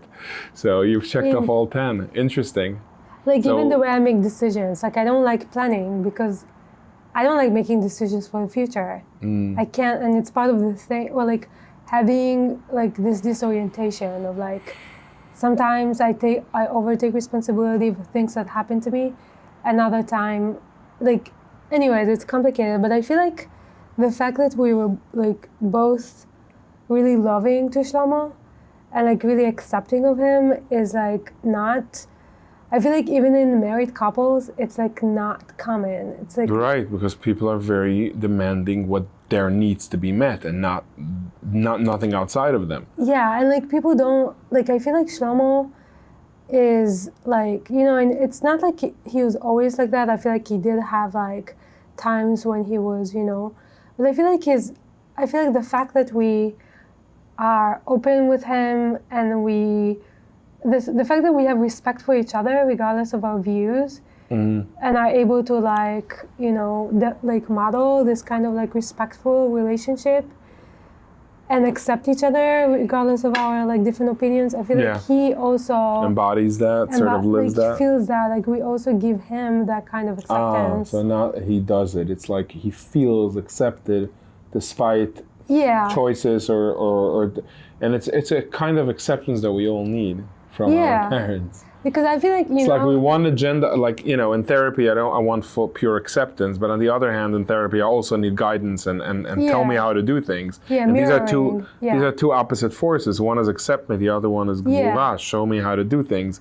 And Yeah. it's interesting that because we manage to do that with each other, yeah. which is tugging and also accepting reality, Yeah. he gets to feel that as a child. Yeah. Again, we should totally bring him on. But it's interesting. So you're saying that you're looking at you mentioned this in regards to like the Ten Commandments. You said The you're 4 looking. attachment styles. So you said Oh. you mentioned that in regards to like what's a do and don't do. Oh, yeah. Sorry, I was off track. That's fine. Yeah. I wonder if there's anything else that's valuable to mention. I think these few tugs, the move, the first time we went to a not religious day camp, the move back, the switch to conservative thing, him choosing certain parts of finding out that you don't keep Shabbos was finally the day outside of our agreement. Till 18 he wasn't supposed to know. Right. And then him learning that and feeling safe with it. He was scared because that was the plan that he should be. And then me reassuring him that it's okay. I remember that was for me an edge that I learned to understand that not keeping Shabbos is okay. I don't remember it. Can you remind me? What's the story? It's his story, I think. It's his story to share. It was Okay. very tearful. He cried that you don't keep Shabbos. And then a bunch of years later, he cried to me that he doesn't keep Shabbos. I didn't know. And you know what the sweet thing is? That on both of these occasions, he got the same love and support from both of us, regardless of what was happening for us inside. Yeah. It's like I looked at him and I said, it's okay that you don't keep Shabbos. I bluffed it at the time. And that was an edge. And then I really, really learned that it's okay that some people don't keep Shabbos. Yeah. That's incredible. And then when I realized that he has two parents with different values, to trust Yiddishkeit enough that he could sort of actually choose, because I think you did that. I feel like at some point your point of view switched to like trusting Yiddishkeit more. you're gonna show him the beautiful parts and let him choose. I think that again, while all this was going on, I had my own journey. And I kept understanding the depths and the purity and the beauty and really the potential of being frum. Yeah. The potential of halacha, the potential of Shabbos, and it isn't to dictate or force anyone or lie to anyone. It's really to find something meaningful and deeper in the way to live and like therapy, like basically. So that doesn't go aligned with lying, with abusing, or with manipulating, or with shaming. It doesn't go together. If Shabbos is this time to have a separate soul, another part of spirit, it feels so connected to my family and love, what I'm going to tell him that he's bad? That's not. It doesn't work together. And by then I was a lot closer, So he stretched me that way. So these were the big milestones for me. I think the politics one I knew was lame, and I just knew I need to bite my tongue. I feel like I think that like politics was the last one. I think for us maybe it wasn't. For him it was his identity. I think for him it was super significant, and I think that was a point for him where he was like sort of rebelling against me in some way and being like, but he went both ways. And first against you. First against you. Yeah, where he was very liberal. And then against me. And Shabbos meals were all about that we all don't know anything about anything. Right. And then later. I think he was arguing about like transphobia climate change and like homophobia. Climate change was a big one. Yeah. I don't know, just like social issues. Right, so this is already, young, these fights, our differences are already not us, it's about him reconciling and figuring out I have two very different parents, which means I have two parts in me, and then who am I? And him finding an opinion that is sort of, I think his opinions today are very literally like integrated. He's like, integrated, because there's no one, we were talking about this earlier, there's no one, there's two. Yeah. And then the two can result in something what I call spiritual, something a spiritual oneness. And I think he constantly needs to do that within himself because he has two sides to him. And I think we all do. I think it's a quality we all have. We have two sides to us, and then I can talk for myself, and then I find somehow to reconcile these two crazy opposites. Which I think is hard. I think it's a very, very hard thing to do. Yeah, and I think the opposite all forced to do it.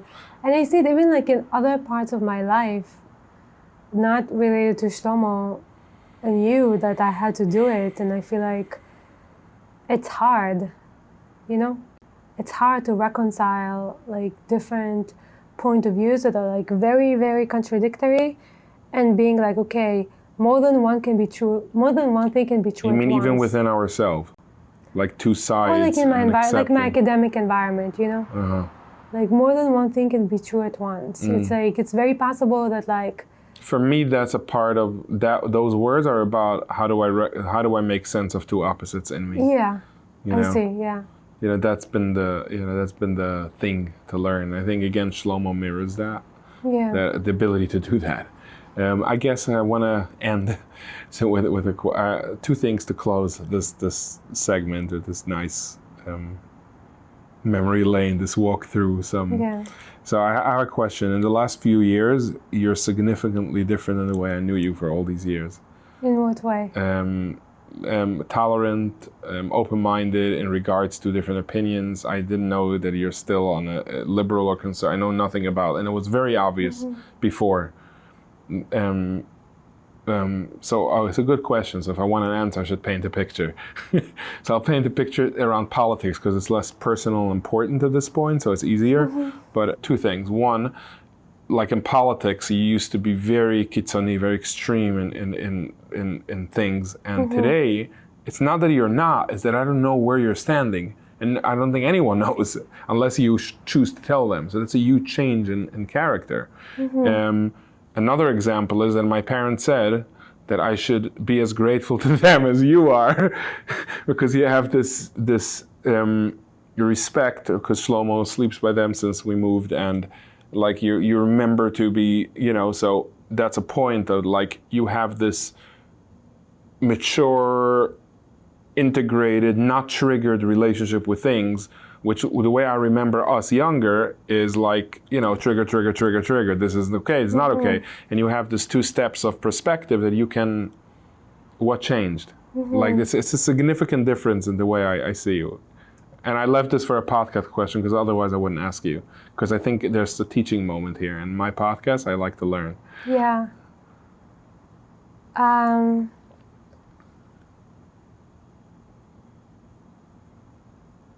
That's a hard question. Is it for you an evident change, or is it just evolution? Like no, you grew up. of course it's an evident change. A few other places, like your relation with your family, the things you've mentioned, the visits that you're taking, It's personal stuff that I hear through, or things that you share with my family. No, with our family, you know, when you share stuff, when you're over it with Layli and me, there's politics. It's all, and sometimes I wonder, like, how are you able even to have this 2 steps away from the trigger and just be. Mm-hmm. And I'm curious what created the change. Is it a specific event that changed, or something in your life that is a milestone you reach and then something calmed down, or just work that you did? Honestly, I think it's thanks to Adam. So this was my therapist. And I think that what changed was that, like, I was always like a caregiver. Like I raised my siblings, and I was working my entire life, and then I had Shlomo, and I was like, you know, I never felt like, I feel like I never had like very true someone that really mirrored me to myself in like a very kind and caring way. Someone who like cared about me and was able to like understand me and also like able to like reflect me, because I feel like, you know, there's this like image that we have in our head of who we are and like what the world around us is, and you know what people around us are, and then there is like the reality of what those people are and how we show up in the world, and like how, you know, what the world actually is. And there is like a big gap between, and the people that, you know, the intimacy is about, and I'm quoting like Heidi Priebe, is about like having people that in your life that you can trust, they can help you bridge the gap. And even, for example, like, you know, when we had between what I'm trying to impose the world to be to what it actually is, or like between what I think I am, what I think I am, and the way I'm perceived or seen, or and how what other effect people, I have, how other people experience me. Yeah. I think you told me something a few years ago. Wait, let me finish. Okay. Let me finish. And I think like even with my relationship with you, and our last conflict, which was about like Shlomo moving first to you, and like me moving to California, and you like taking off to Mexico. I feel like even with that last conflict, he was able, and like I remember like I was so angry at you for so many things that I felt like you're not doing correctly, but actually you weren't doing anything wrong. And I think Adam was able to like mirror me to myself. So Adam is my therapist. Is a therapist. Yeah. Okay. Like he helped me love myself and like recognize the good sides in me that like I didn't see, and like I didn't accept and I didn't love. Like I never felt like. So in the moment of conflict, like the world around you is dangerous or something is wrong. Yeah.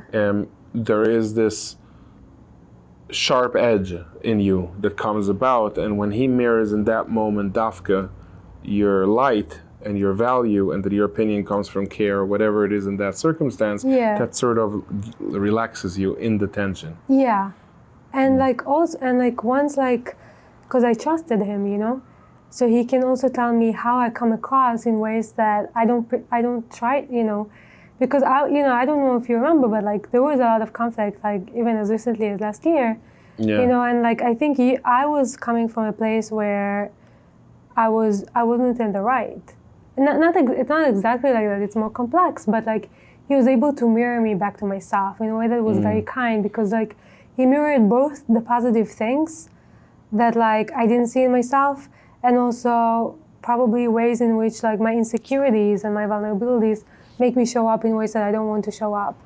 And I think once that gap is like closed, or like I'm not saying it's closed, but once like, you know, you have that in your life, you're more able to like also like sort of relax and not have so many guards, and not have like radical views that you think will keep you safe, and like be able to be open, because you know like, you're okay even if there's a sharp edge. Yeah. And then you can challenge the belief also. And then you can challenge the beliefs, and then you can like. Yeah. That's really beautiful. I think so.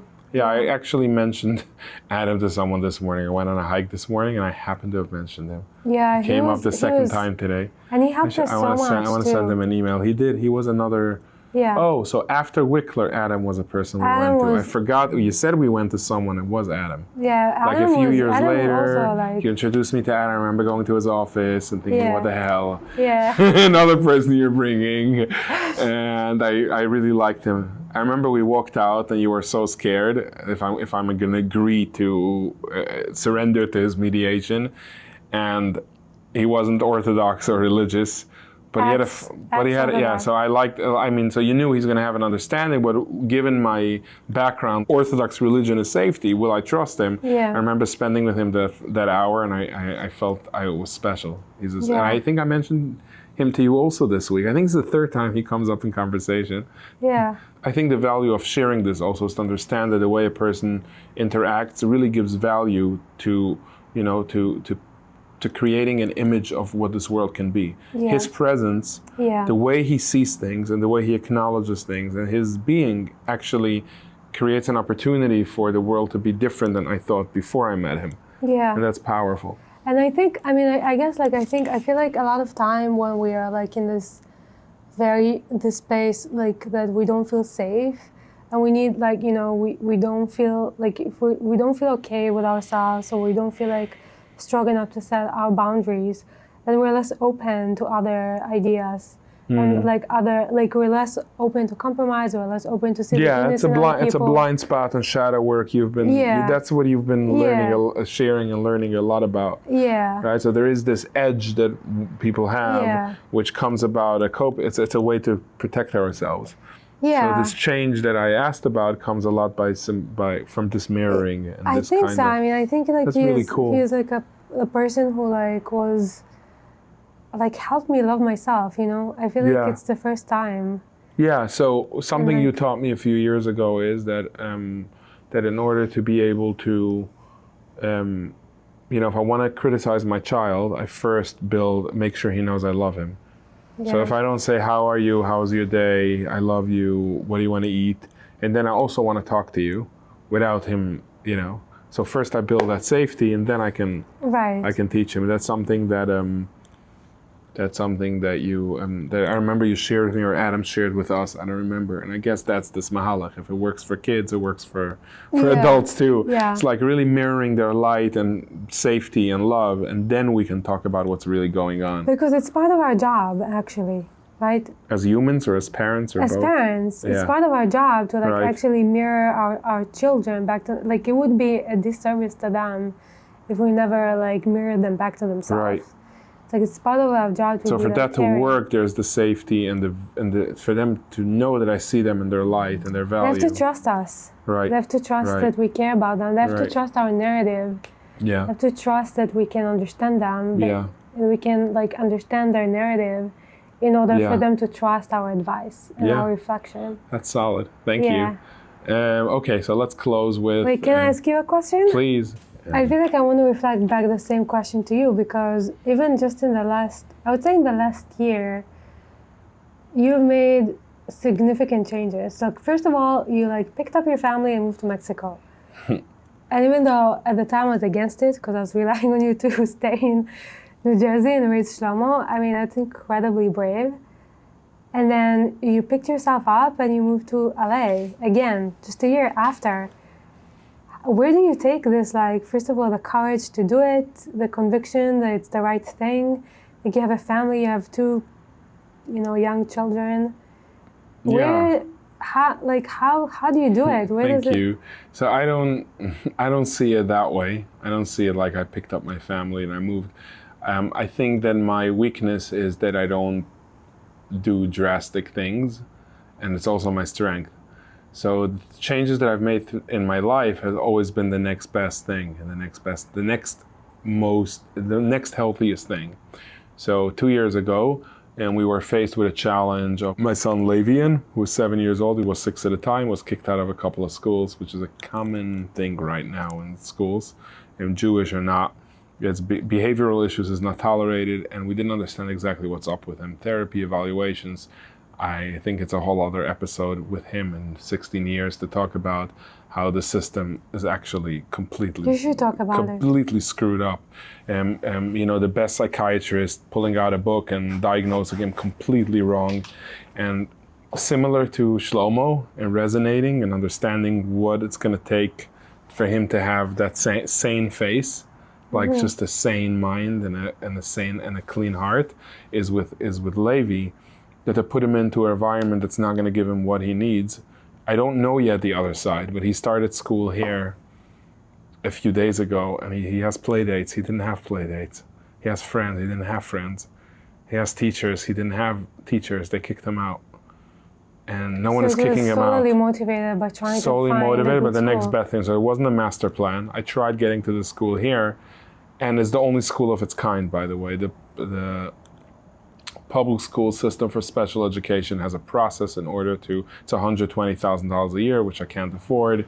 So in order for them to pay it, in New York, there's a system that you basically sue the Board of Ed. You're familiar with that? Yeah. So, but the schools wasn't something we didn't find that to be. Also, he needs to, basically there was no direct way to give him what he needs. So first, also we didn't understand what's up with him. These evaluations were worthless.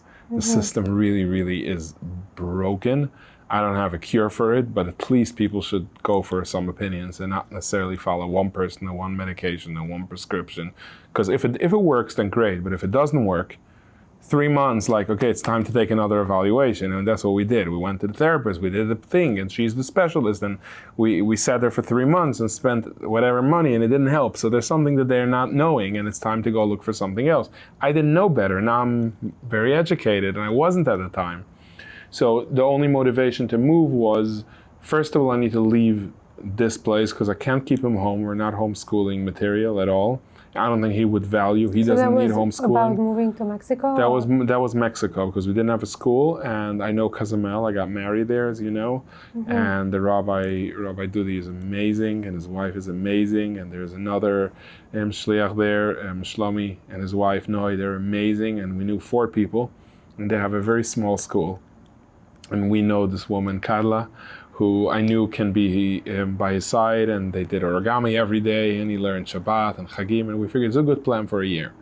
And by the end of the year, we'll know him better, understand how to give him what he needs, but also find a school that can collaborate with us. And that's literally what happened.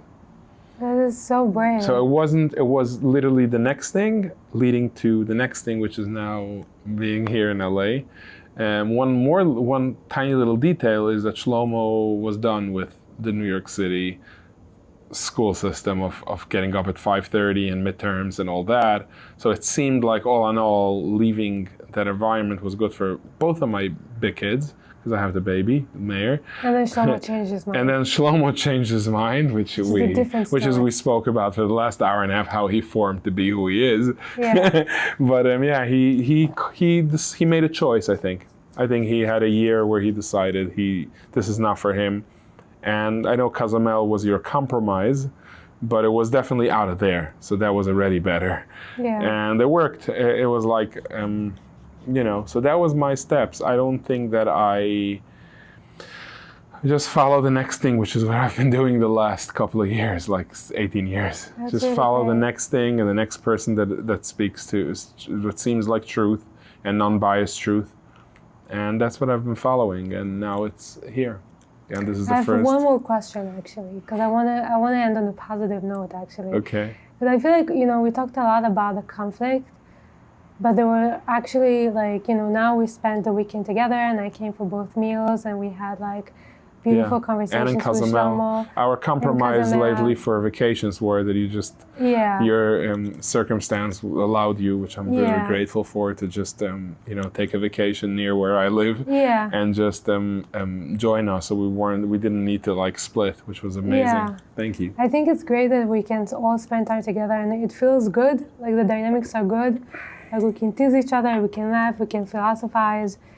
So maybe you can say one memory, good memory, from those years of conflict. I have one. I remember it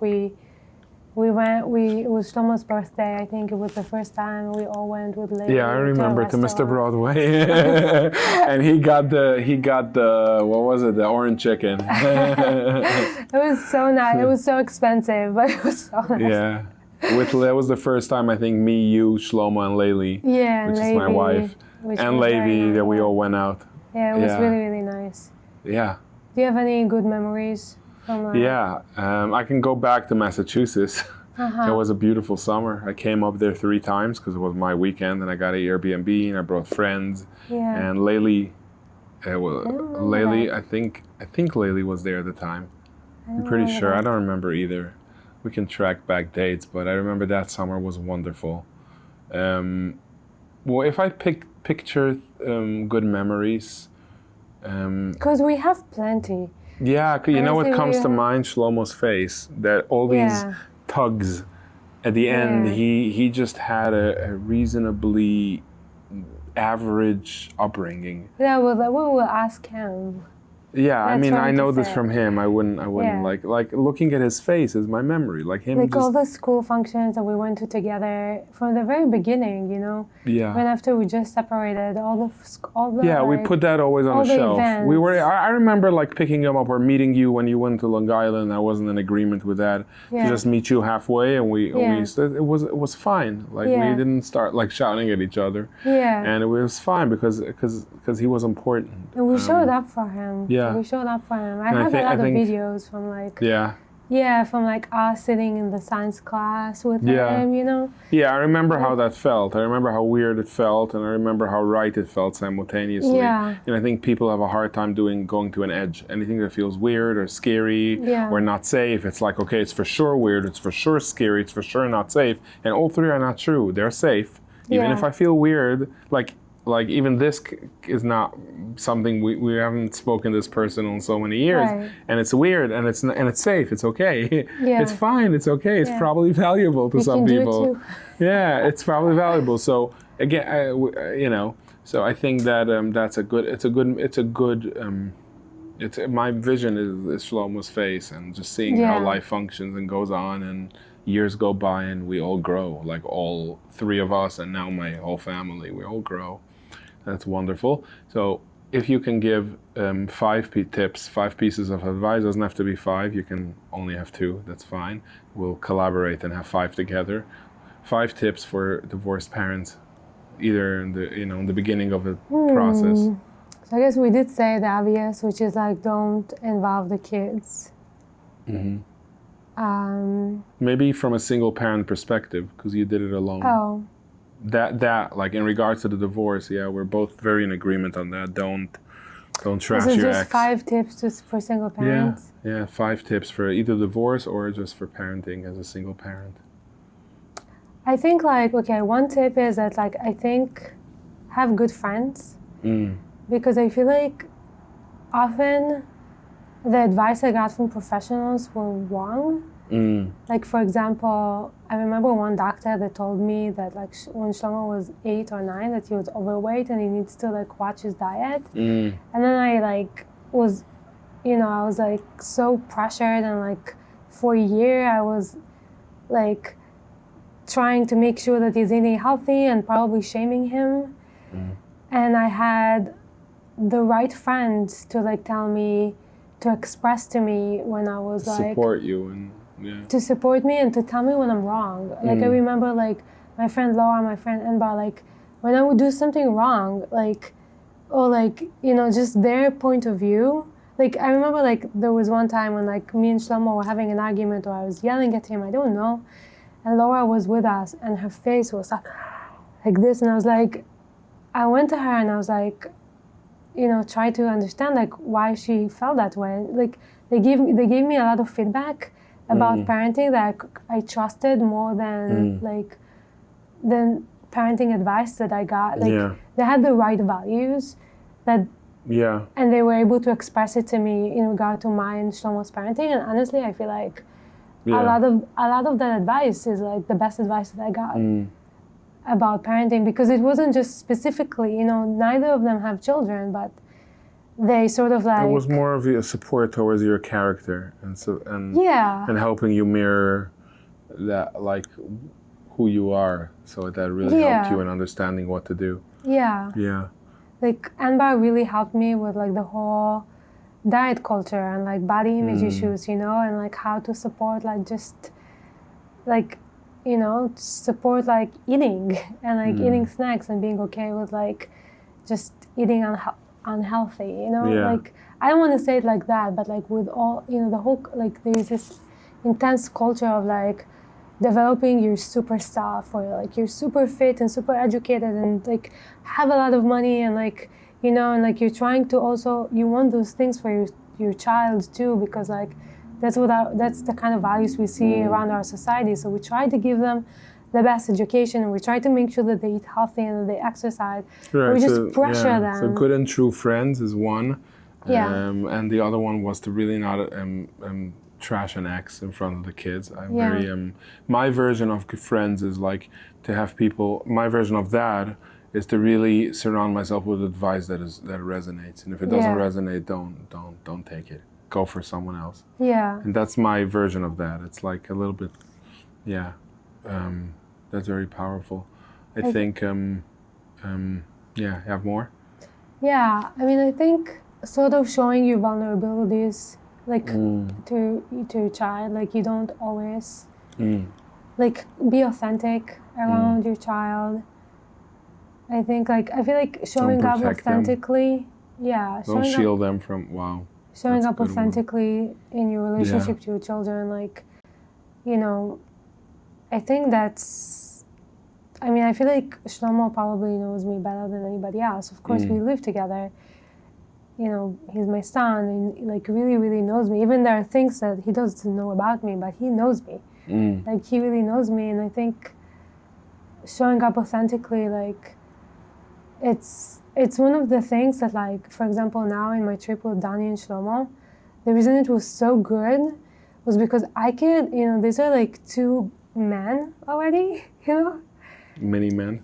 Where I can just be myself around them. I don't feel like that often about many people. I can be, I mean, because of Shlomo, I can be myself. I think it's something any parent should build, that they don't have to fake who they are at home, and if they need to, there's something to question about what they're doing or why they're doing what they're doing. And like, you know, we talk about everything. We talk about sex, we talk about weed, we're like, from a very young age, we're like open about all these things, and I don't have double standards. Like, that's the part here, to not have double standards with kids, even if divorced. Like, you know, a single parent can have this thing that they need to pretend that they're different as a parent, even though they're single. But really, it's throughout the years, you stretch yourself to that edge, and it worked. It only gave him strength. I think that one thing for me to add to this list is to really realize that there is an after. It's like it's going to unfold. Whatever I felt at those years, and whatever, now I know that any time of disagreement or conflict, it's going to pass. Like something else will emerge. There is a silver lining. It's like, come on, like there is another. And the second piece to that is that my opinion isn't the only opinion in the world. You know, and that has very much to do with which friends and support we surround ourselves with. And if it's a professional that doesn't allow a process to unfold, then maybe they're not as professional as their credential says. And it's really to surround this brings these things together, to be authentic, and to surround ourselves with people that mirror our authenticity, and really understand that even though it's tough, there's a process unfolding, and our values today. And I have a friend, Zoe, an older. I haven't spoken to her in a few years, but in one of my trainings, she was a partner with me, so I learned a lot from her. So she taught me. First of all, she taught me to appreciate that I'm Jewish, which is interesting from a secular Asian, completely different background. Just for me to appreciate that I'm Jewish. And she taught me something, that there's big truths and little truths. Big truths are the 10 Commandments. That's her words. I'm like, what are you talking about? So she's like, don't kill, don't steal, don't lie, don't cheat. Those things don't change. And then there's little truths. Little truths are meant to change. And I think that's a very important piece in these conflicts. Understand that these things might actually change. That's so smart. And I like that. and I think it brings together these things that you said. Anything else? I have one more thing, which I think we both like practiced together, which was very hard for both of us. I feel like just letting go and trusting in the relationship and trusting in Shlomo. I think we did like a really good job. It was very, very, very, very scary multiple times, especially to trust him, to trust the relationship, like to trust that he will like Be okay. that he will be okay, and giving him autonomy to make I decisions. really remember just separating and being so scared he's not going to be okay. Yeah. And that continuously happens. I think parents overall are scared that their kid won't be okay. And part of parenting is to actually believe it. I think that you deserve a lot of credit for that. Like your strength enabled him to be strong in knowing that he's okay. Yeah. And it taught me Thank that you. he's okay, and then taught me that I'm okay. So Yeah, I think we did. I mean, Like especially in trusting him. we trust him. yeah, We trust him, and like we know he's gonna make mistakes. There will be some, you know, like we trust him significantly more than. And I feel like, you know, like he's an incredible human. Like I heard this quote where like, you know, one way to like help people like kids be independent is not to put them in situations where they have to be independent, but to give them like a very safe and secure base from which they can like expand out of. Yeah, expand out of and like. So I don't manipulate the dependents. I actually let them go off. Yeah. Well, the funny story to that is when Shlomo went for the first time to the bagel store, when he was 6 on 13th Avenue, and he didn't know you were following him the whole way. I don't remember that. One of us, I think it was you, he went to buy himself a bagel on 13th Avenue on his own. He was so happy, he's Mr. Independent. But you were following him. So you create a safe container where he can He's actually... probably 4. Yeah. If that's the case, because he took the train alone at 9. Yeah. So probably 4. But I think trusting, because when I moved here and he stayed in New York, like I was so afraid that I would lose him. Yeah. And I didn't. And Right. I didn't. Like you just sometimes like I don't know, like trusting in the children that they will come and their personality will flourish. Yeah. And Letting them grow, letting them grow up. on their Mamish. own. Yeah. Even if they make different decisions, even if they make different Yeah. choices, even they're wrong, even if they make Right. mistakes, just Right. like letting them. Yeah, I discover heard that. this on some podcasts recently. He said that as soon as his kids start growing up, he wants them to be safe and make sure they're safe. He wants to know who his teenage kids' friends are, and he wants to know no matter what happens, I'm right here. Yeah.